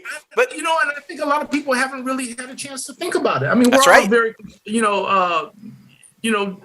involved in our own lives. We don't have time to think about college athletes, whether they should be compensated. We think they all go to the NFL and earn millions. That's But right. no, actually, a very, very small percentage of them actually make it through to the next level. But that isn't even really the issue. The issue is, are they being fairly compensated for their play and their images? And I think this film will definitely spur the conversation that we need to have. And the Supreme Court has just recently ruled on an aspect of this question. That's right. So they will be compensated going forward for the use of their likeness and their name. Exactly. I mean, it's such a relevant time with that just being like brought up and talked about. But I also think, I mean, bringing it up, and now that we're deep into it, that situations that happen prior to this coming to the forefront should probably be reversed. Like, for example, Reggie Bush's Heisman trophies at USC. The man should get them back, and he should have his titles and his records reclaimed. I'm just saying. That just recently, I said, Reggie Bush, first of all, he should have never gave him up. Exactly. Right? Because it had nothing to do with what he did on the At field. all. Nothing at all. He's the one that dodged all those tackles and made all those touchdowns. That's right. Yep. He did it beautifully. Yep. And so I think somebody at the Heisman Association or whatever it's called should give him back his doggone trophies. Agreed. Exactly. Agreed. Yeah. So, all right. So your character is evil, and we might not like him, but we like you. But we like you. We like you. You said that. So I gotta ask though, because you brought up the cast, and oh my gosh, this cast is freaking phenomenal. But is J.K. Simmons as intimidating as he seems? Because I can't. Ever since Whiplash, I just can't get that guy out of my head about slapping me down. Like I'm like, holy shit! And now he's all buff and stuff. Like, what is it like sitting across from that guy, going, "Yes, sir, yes, sir." I got to tell you, he is the nicest guy. Of course. And he is an amazing actor. To see it up close, I mean, to see it right here in your face, as he was, just a foot or two away from me in several scenes. Right. I got a really chance to watch him work, and I had never seen an actor work quite like he does. And I say this as respectfully as I possibly can. He takes the text from the script and he just riffs on it. He knows what the intent is. Yeah. Right. And he just riffs on it and he'll work his way around to your cue. Right. Like you're sitting there waiting, like, okay, when You're like, where do I come in? But he's a trained theater professional, so I don't think it's about the lines, but it's just a different approach to the work. When Tony Winters gets a job, trust me, I'm word perfect. Right. I know every line that these guys are paying me to learn. I can't pull that just yet. Yeah. Right. Yeah. But you can watch and learn, though, right? That's another great thing about being on these movies and being with these people is like the learning experience, and what you can take away from that stuff is just invaluable, right? And also in that film is Christian Chenoweth. Yeah. Yeah. Tim Oliphant. Tim Blake Nelson. Yes. So many. It's an amazing cast. It's the most amazing cast since I was in a movie 30 years ago called Sneakers. With Robert Redford, Sidney Poitier, Dan Aykroyd, River Phoenix, blah, blah, blah. Yep. That was the most amazing cast until National Champions. Oh, man. Oliphant, I've been such a fan of his since Justified. I watched that show and was like, this guy's got something, And kudos to Favreau. We did a film together 10 years ago called The Crazies. Oh, okay. Oh. Yeah, there you go. Yeah, I'm in The Crazies. I played the town pastor. And he finds me after having been attacked by one of the crazies on a gurney. And he pulls off the sheet, and my eyes are sewn shut and my mouth is sewn shut. And the only thing I can manage to say is, behind you. Oh, oh boy! He around and has this great fight scene. Right. It's pretty impressive with your mouth sewn shut to be able to say it, right? Like, I love that. I love that. And this, your film is coming out the end of November, right? What specific date again? November 24th, Thanksgiving weekend. Yes. Oh, that's a good weekend to open. Exactly. That's a good weekend to open. Exactly. Great weekend, man. And I'll tell you this, and I'm not blowing smoke, guys. I'm really not. I would not be here if I didn't really, really believe in this film. When I was reading the script, I was blown away. I said, this is the best script I've ever read. Ooh. It is the best film script I've ever read. Yeah. Because first of all, again, harkening back to earlier in our conversation, I'm a theater guy, right? And it reads like a serious drama on the stage, almost, Yeah. And so I was on the edge of my seat, just turning pages, man. That's awesome. And Rick Romanois, the director, one of the reasons I was hesitant, Dustin, about directing was because the director has to be the smartest guy in the room, right? And Rick Romanois is the smartest guy in the room. This dude, I mean, generally, directors have their strengths. They either are, about your performance, or they're about camera and angles and lighting and that sort of thing. Because once you've been cast, they generally don't even, bother with you about your performance. Right. They already know you can do that. Right. They're over here. But Rick, man, he would talk to you about your character and his background and your motivations and your objectives. And he'd turn on a dime and talk to the gaffer guy about lighting, or the sound guy and the lens, what kind of lens we're going to use to cover this, and how many cameras we're going to have for this. He was amazing. He was absolutely amazing. I was in awe just watching him. And that's rare to find both in one guy, right? Like, that's why we're a team.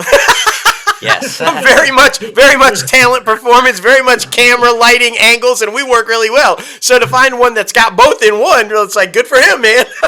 Are you guys brothers? No. He's actually my father-in-law. Really? Yeah. Yeah. There you go, right? Like, yeah, he actually met my daughter, through the company. We used to work together in broadcast news, so we met at a television station, and so that's how we met, and then it just kind of, the whole production company and film stuff just kind of launched. You introduced him to your daughter? Yes. Yeah. Wow. Yeah. That is the highest praise you can get, Dustin. Right? Exactly. That's right. That's right. And introduce you to his daughter, his heart, That's the right. beats of his heart. Yeah, and trusting you with her love. It's a big family affair, man. It's nothing but family. Like, we love it. That's awesome. As a happily divorced, miserably single guy, I applaud you. That's me. That's me. So I'm happy for him. I'm like, I'm like, don't do to her. So, Oh Eddie, my goodness, man, you have been an absolute joy to talk to. And I tell you what, the enthusiasm that you have speaking about the movie and just your smile is infectious, man. We have had such a great time talking to you. And such great advice for the up and comers and how your path got you to where you are, and just like it's just been just a good time, man. And open invite anytime you want to come back. We'd love to have you on, whether it's to promote something or just shoot the shit or join us for the top 5. We do a top 5 segment every week on the show. Just whatever, man. Open invite. And I am a crazy ant eater. yes. That's right. We're gonna have to send you an honorary Crazy Ant T-shirt. We've got them, man. We'll send you up. Let's make it happen, Captain. Let's do it. That's great. And it's all about social media now, so where can people follow you? Yeah, I'm on Twitter, Tony Winters 128. Okay. Tony Winters 128. I'm on Instagram as Pretty Tony Winters. There you That go. Mercedes-Benz right there, that pretty Mercedes-Benz. It's a Muhammad Ali thing. I'm so pretty. That's right. So pretty. That's what it is. I love that you know all my references. I love a guy that knows all my. I'm usually too old. We get all these young guys, and I'm just loving this. I hate to digress again. I know we're wrapping up. You're here. good. You know who I met, Logan? Who? About 2-3 weeks ago. Who's that? Mike freaking Tyson. What? Oh my gosh! Yes. I was at an event and I was with a lady friend of mine, and she said, "Tony, don't look now, but Mike Tyson is sitting." Oh shit! I said, "Get out of here." I said, "I'm gonna meet Mike Tyson. Right. At this restaurant. I know people in Beverly Hills don't do that, but doggone it, I was gonna do it." That's right. So at a certain point, I saw him standing, talking to various people at the table. And I said, "Now's my moment." I walked over and I said, "Hey, champ, I appreciate what you do and what you've done." Yeah. And we dapped each other. He said, "Thanks, brother." And I was like, "I've met." Like, yeah. All right, so that's an epic story because we share that in common. Now get this. Oh, really? I met Mike Tyson too, but not in that kind of a way, not anything nearly as cool. This is long before my entertainment career or any of this kind of great stuff I do now. I was managing a clothing store, a Nautica clothing store, and it was just outside Memphis, and it was when he was in Memphis to fight Lennox Lewis. And him and his crew just rolled up into the store. And I was like shitting on myself. I'm like, is that really fucking Mike Tyson walking up into my store right now? And sure, he walks in, and I'm like, I can't believe this. Like, he was the coolest dude ever. His crews just spent like bakoodles of money, and he was just like, oh, yeah. But I was like you. I mean, this guy was my guy, man. This like undefeated, just like the most vicious. And I just was in total awe. But he was very polite, very cordial, like, nice to meet you. Very Glad nice. you're a fan. Very nice. So appreciative that you follow me and like all this kind of. And I was just like, wow. So that's a story to tell, right? Like, I mean, that's a lifetime story. Your story is just as cool as mine. Well, we got that in count. We're cool like that. You know, us and Mike, we'll roll, you know. You experienced You can find me on Facebook. individuals. You can find me on Facebook, gentlemen, under Tony Winters. I'm sure there are a bunch of them, but I'm there. We'll find you. Fantastic. Well, thank you again so much for taking time out of your day, and we'll be in contact soon, man. We appreciate you. I look forward to it, Dustin, Logan. You guys have a wonderful evening and happy holidays to you all. Yes, you Thank too. you. Take care, buddy. All right. All right, bye-bye. I know. All right, man. Oh, man, was he fucking epic. I mean, just look with that smile and Yeah. the enthusiasm that he has, you could just tell this is a guy who loves what he does. Yeah. And is just like, oh my gosh, yeah, what a blast. Right? So many good stories, and we could have dived so much deeper into all of them because he truly enjoys the craft. Everything about filmmaking, he is down for it. And I mean, he also like can tell when other people are passionate about it as well. So I think that is really important. Exactly. And for all you listeners out there, just we can't stress enough. Pay attention. Get on a set. Yeah. Take a job that will get you near a set. Always be on your best behavior. You never know who you're talking to, right? All that stuff. Listen to what Tony Winter said. do that. Exactly. Thank you again, Mr. Winters, for coming on the show.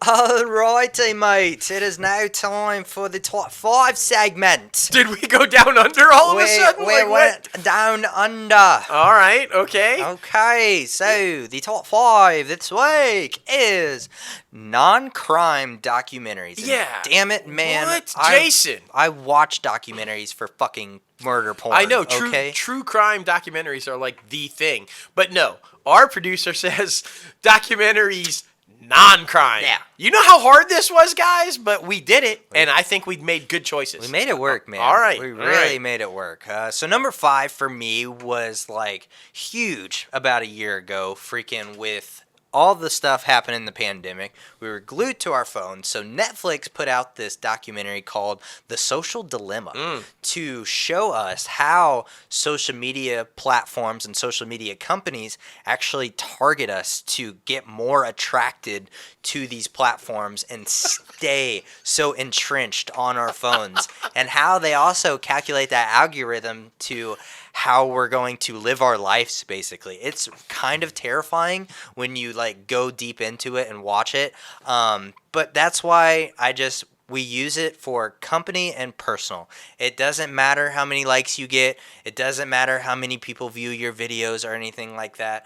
It is for your own amusement and for your own reasons. Do not think about anyone else when you are posting it. It is all for you. But that's why number 5 for me is The Social Dilemma, because it is definitely a deep look at our society nowadays. Did you ever watch it? I did, and I agree with you wholeheartedly. I think and there's been a book that was written kind of along that same lines, but I do think it's important to realize what social media is and why you should use it or not use it. And so, yeah, that's a great choice, man. My number 5 answers the question of why there was no Sleep Till Brooklyn. Yes. I'm old school, guys. I fucking love the Beastie Boys. You know I love the Beastie Boys, so I was thrilled when this documentary hit Apple. Beastie Boys story. The remaining 2 Beastie Boys, rest in peace, my man. This is a brilliant documentary. It's basically like a stage show. They're on stage, and they're recounting the story of the Beastie Boys, how they were formed, how they got to where they are, their downfall, their resurgence, the death, obviously. It's brilliant. It's like a comedy show, but then it's a drama. It's serious. You're going to laugh. You're going to cry. You're going to fucking jam out because it's the Beastie Boys. And they do it in these great, never-before-seen footage, behind-the-scenes clips, old movies and old stories and everything. If you're a Beastie Boys fan, you have to fucking watch this documentary. It's absolutely brilliant, and I just think... Yeah, you can't not miss it if you're a Beastie Boys fan. I cried. I'm not even going to lie. I straight up cried and laughed and jammed. Right? I mean, the Beastie Boys story. Check it out on Apple, man. It is good, man. It really is. Number 4 for me was an HBO Max original and somebody who I just really had no idea about. I mean, I'll be honest with you. I had no idea about any of her songs. I had heard some of her songs before, but had no idea they were her. And I mean, you always hear the name. You hear the name, Ike and Tina. But I learned more about it in her original documentary for HBO Max, Tina. Got to learn all about all the shit that happened in the past with Ike, and then her coming back when she's like late 40s, 50s, and becoming like her own name for herself. 80s, baby. Like, I mean, rocking and rolling, and just basically the when they made the film about her life too, how that was so traumatic, and she didn't even want to watch it. So have you watched that yet? What's No. Love Got to Do with It? I have not. Please watch it. Need to. Lawrence Fishburne and Angela Bassett, holy fucking shit. It is absolutely brilliant, and you will be scared shitless of Ike Turner. Yeah. Get in the fucking car, Ann, mate. Get in the car. I was like, oh, shit. Yeah. Okay. I can see why Tina did not want to watch it. It was like, and I can't wait. I haven't watched the documentary yet, so I'm really pumped to watch that because I loved the film. Yeah. I just love learning more about people's lives, and I mean, this was such a great open book to her life, so Yeah. I always appreciate that. Yeah, I got to check that one out. My number 4, and I think we both agree on this. My number 4 is about the unfinished film, the unfinished final film, right? Of a legendary Citizen Kane director, Orson Welles, his last film. Now, they tried to finish that last film, and it was bad. It was bad. It sucked. It was awful. I feel horrible for the legacy there. But this documentary about the unfinished film was fucking brilliant. It's a great look into Orson Welles' lives and the process of how he makes films and the whole just twisted crazy shit that he went through becoming the youngest, most famous director ever and then trying to follow up on that and all the kind of crazy shit. It's a brilliant documentary, and it gives you glimpses into some other brilliant young filmmakers that were warped into that world with him at that time. If you haven't checked this out, definitely check this one out. I think it's still on Netflix. They'll Love Me When I'm Dead. And sure enough, he became even more iconic after his death. So, yeah, definitely check this one out. They'll Love Me When I'm Dead. It's brilliant. It really is, man. It really is. And something else that's brilliant, and I love ESPN for doing it, they're 30 for 30 documentaries, because my next two definitely come from that batch. And the number 3 is the Detroit Bad Boys, man. Bad Boys. I mean, this team was fucking crazy. I will say, coming up in the era, literally right before the 90s Bulls. And the man, Jordan Rules. The Jordan the Rules, Jordan 90s Rules. Bulls. It's still like one of those unanswered things, like when they lost that conference game before going to the championship series, when they walked off court before the game was even over and didn't shake anybody's hands, walked right past them. But I always hold a special place in my heart for Isaiah Thomas because he is an Indiana Hoosier, IU, but that team, man, they were some shady motherfuckers. Yeah, the Jordan Rules with Bill Laimbeer, it was basically, if anybody's unfamiliar with that era, the Jordan Rules were like, if he goes into the paint, beat the shit out of him. Yeah. Like, they made it perfectly clear. Bill Laimbeer was a big white boy center, and they had these guys, and that was called the Jordan Rules. He gets in the paint, beat the shit out of him. Yeah. Like, elbow him, punch him, do whatever, take the foul. And I'm just like, fuck. Yeah. Like, you thought Hack-a-Shaq was bad. Fuck that. The Jordan Rules were even, crazy. Like, that's a great pick, man. And, really yeah, is. if you don't know the story of the Detroit Pistons back then, you should definitely check that out. Right. Some crazy motherfuckers. Yeah, seriously. Bill Laimbeer was a scary motherfucker. I'm just going to say it. He was scary.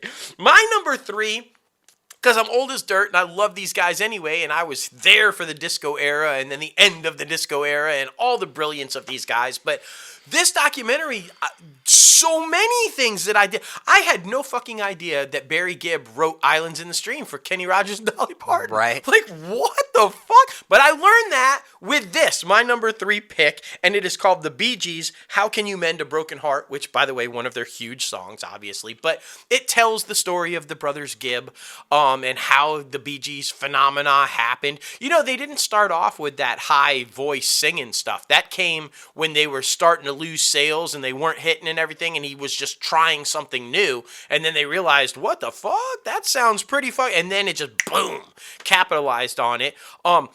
It also goes into the death of Andy Gibb, and did you know that Andy Gibb was going to become a member of the Bee Gees to try to save his career and get him out of the drug addiction and stuff? They were going to bring him into the group, and that never happened because unfortunately he died before that could happen. It goes into how Barry is feeling with the loss of his 2 brothers and being the only surviving member. It's just, if you love the Bee Gees music, if you love that era, it's much like the Beatles, like we were talking about earlier. It defined the music industry and changed the course of the music industry for an extremely long time. I mean, they dominated forever. And when they were no longer dominated, they dominated by behind the scenes by creating hit after hit after hit for other people. So it's amazing. And I think you should definitely check that one out too. The Bee Gees, How to Mend a Broken Heart. Yes, man, of course. Still got to watch that one as well. Yeah. Number 2 goes to another 30 for 30 ESPN documentary, Winning Time, Reggie Miller versus the New York Knicks and Spike Lee. Oof. Because, man, oh man, this was always just an epic series throughout this, 3 or 4 year progressions. These two always met up in the conference finals championship. And I mean, just their interactions going back and forth, and just, I mean, during this whole series and this whole rivalry, we got that epic freaking moment with Reggie Miller scoring 9 points or something in 12 seconds or some stupid shit, because he is just one of the 3-point shooters of all time. And of course, you guys know I'm an Indiana boy, so I gotta rep the Indiana Pacers. And we watch this shit in like history class every year because it was Indiana history. This man just happened to have a little live with your boy too on Instagram. I did. So how he badass called was me that? the next freaking Steven Spielberg. I still have that video saved. Hell and, yeah. Oh my God, it's such an amazing moment for me. But yeah, that's why number 2 for me, winning time, Reggie Miller versus the New York Knicks will always hold a near and dear place to my heart because he was Indianapolis for so long. Hell yeah, man. Hell yeah. And his sister wasn't too bad either. No, I'm just saying. Cheryl, man. Yeah, she fucking WNBA like superstar and female and like college player. Just like, what a great family. Right. So speaking of transitioning into the filmmaking, right? Because we're filmmakers. And these 2 documentaries, my number 2 and my number 1, heavily influenced. And if you guys have been following along with our series that we're working on, The Raven's Vision, this documentary plays heavily into my thought process and my belief process into crafting this series that we're working on.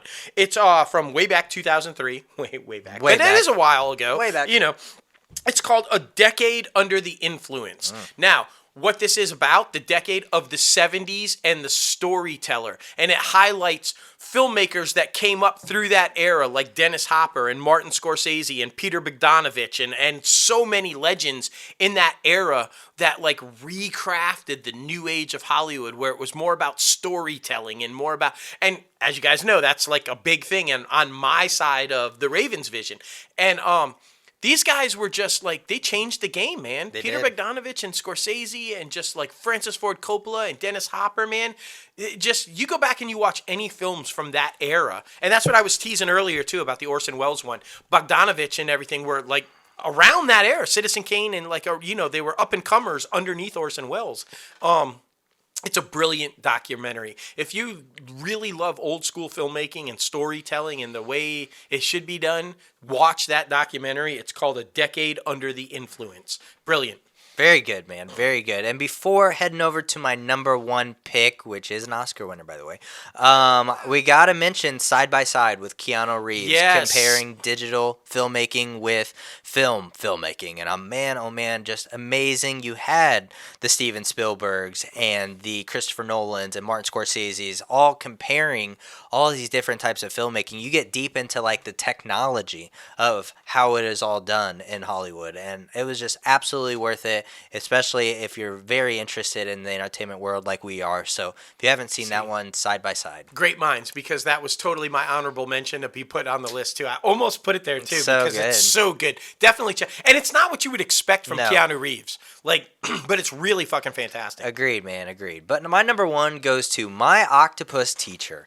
If you guys haven't watched this, it is just so good. It's very heartwarming. It's about this guy who scuba dives, goes deep sea swimming like every single day, goes back to this reef every single day, and actually builds this like human bond with this octopus. And like I don't want to say teach each other about communication. Well, they kind of teach each other about communication and how everybody should respect each other's space at first, and then you become very communal, able to grow closer and closer. But one thing I just did not like about it, every time sharks came, he didn't want to interfere with Mother Nature, so he would let motherfucking sharks like beat up his boy and like come after his octopus. I'm like, bro, what the fuck? Shoo those bitches away. And I mean, he watched like this whole octopus's life progress, and I mean, and until it died, and watched it like get attacked multiple times. But I mean, it's a very heartwarming documentary. I feel like a lot of people would enjoy it.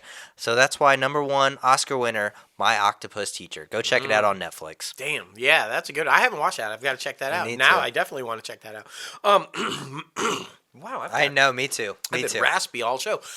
My number 1 is again film industry and everything, and I was actually a young man when I saw this. It was it made me even more so want to get into this industry and be a filmmaker. It's about the legendary studio MGM. And it was basically the rise and the eventual starting of the fall of the studio system in Hollywood, right? Louis B. Mayer and Irving Thalberg and all that went into that grandiose studio system days of the golden age of Hollywood. It's called MGM When the Lion Roars. It's actually an extended documentary. It's like a 6-part documentary, and it was hosted by Patrick Stewart. Badass there. Like at the height of his Star Trek The Next Generation fame. And it just goes from the beginning of the RKO studio days into MGM and the golden boy Irving Thalberg. If you guys have ever watched The Last Tycoon, you know, Monroe Star is based on Irving Thalberg and that relationship between him and Louis B. Mayer. But it does not shy away from the controversy of what went on with Louis B. Mayer and somehow how he treated the women under contract with him and the different things. But if you want to know the history of Hollywood and old school studios and how that system broke down, the transition from talkies from silent to talkies and everything, this is the documentary for you. It is absolutely fucking brilliant. And if you want to be a filmmaker, you should try to find this and watch it because it's outstanding, man. Agreed. And we want to know, what is your favorite non-crime documentary? Please be sure to comment in the YouTube comment section, or be sure to add us on Twitter because we love the fan interaction. We love hearing about it. Yes. So, heading over to the box office recap, by no surprise, Marvel does it again. Number one was The Eternals with $71.3 million. Yes. Number two was Dune with $7.8 million. Number 3 was No Time to Die with $6 million. Number 4 was Venom: Let There Be Carnage with $4.5 million. And number 5 was Ron's Gone Wrong with $3.6 million. And for all you haters out there, it's going to be number 1 again this week. It is. So. Just saying. Sorry, just Marvel. Saying. Movies that came out this week that you can go see. Clifford the Big Red Dog, that one is mass theatrical change, so you can go basically anywhere to see that one, and it's on Paramount Plus. Apex, Belfast, Night Raiders, and Ghostbusters and Afterlife is coming out next week, so stay tuned for that. I can't wait to see that one. Me too. Movies you can still go see right now are The French Dispatch, Halloween Kills, Spencer, Antlers, and Last Night in Soho. I want to see The French Dispatch and Last Night in Soho. Me too. I definitely want to see it. And Spencer. I heard Spencer was good too. I know you don't. I want to see it. I'm conflicted. You're terrified. Yeah, I am. Heading over to the IMDb Pro top trending segment. You guys know we predicted this last week, and it wasn't hard to predict. I'm just going to say.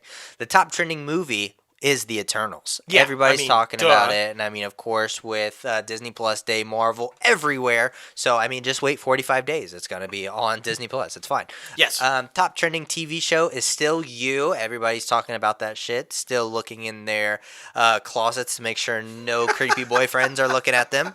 And the top trending star is Ruby O. Yeah, that's remember Zack Snyder's zombie pick on Netflix with Dave Bautista and stuff. This is the prequel series. That's why she's trending right now, because the prequel series is about to hit, and apparently, so that's why she's trending. Fun stuff, man. Yeah, Fun stuff. Well, thank you guys for getting crazy on episode 181 of Inside the Crazy Ant Farm. We got to thank our guest one more time, Tony Winters, for coming on the show. Yes. Rocking and rolling. We love that interview. That smile, man, so infectious. Like and your said. shirt's on the way, buddy. It really is. We got to make sure everybody follows him, though, on Twitter. It's Tony Winters 128. Yes. And on Instagram, it's pretty Tony Winters. So be sure to check that out. You guys know you can follow the company and podcast on social media at ITCAFpodcast and at Crazy Ant Media on all social media platforms. And you guys know you can follow us both personally on social media. Myself at JLoFantastic and at Crazy Ant Guy 1970. That's right, buddy. And you guys know you can subscribe to this podcast anywhere you listen to your podcast. Anchor, Apple Podcasts, Spotify, Google Play Music, iHeartRadio, Podbean, Stitcher, so much more, guys. We're anywhere and everywhere. And if you're watching this video on YouTube, be sure to hit that like button on the video, subscribe to the channel, and ring the bell for all the latest and greatest notifications coming out of Crazy Ant Media. We appreciate everyone who does so.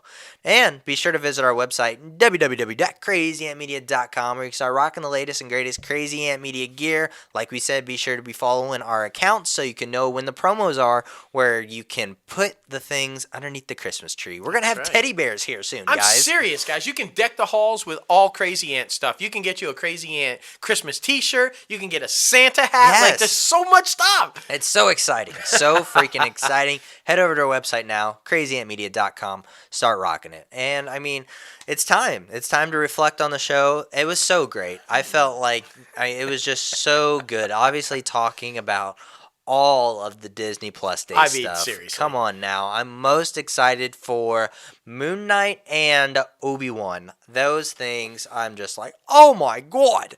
I just really am excited to learn more about the Moon Knight character, to be honest with you. Yeah, I was pumped about those, obviously, but I got to tell you, the two that really got me fired up and I was super excited about are Hawkeye and She-Hulk. Yeah. I loved the previews for those, and I think I'm just freaking fucking pumped for those. Yeah. Freaking fucking. Like, That's that is serious excitement right there. Exactly, man. Exactly. And of course, the top 5, and of course, the interview. Yeah. I mean, so fucking great. I mean, this has been a phenomenal show, but I can't believe a show this packed with all of this news, and not one time did we mention the only O that matters. Sadly, but we are remiss to do so, so we will do so now. You guys know we love her. Oprah!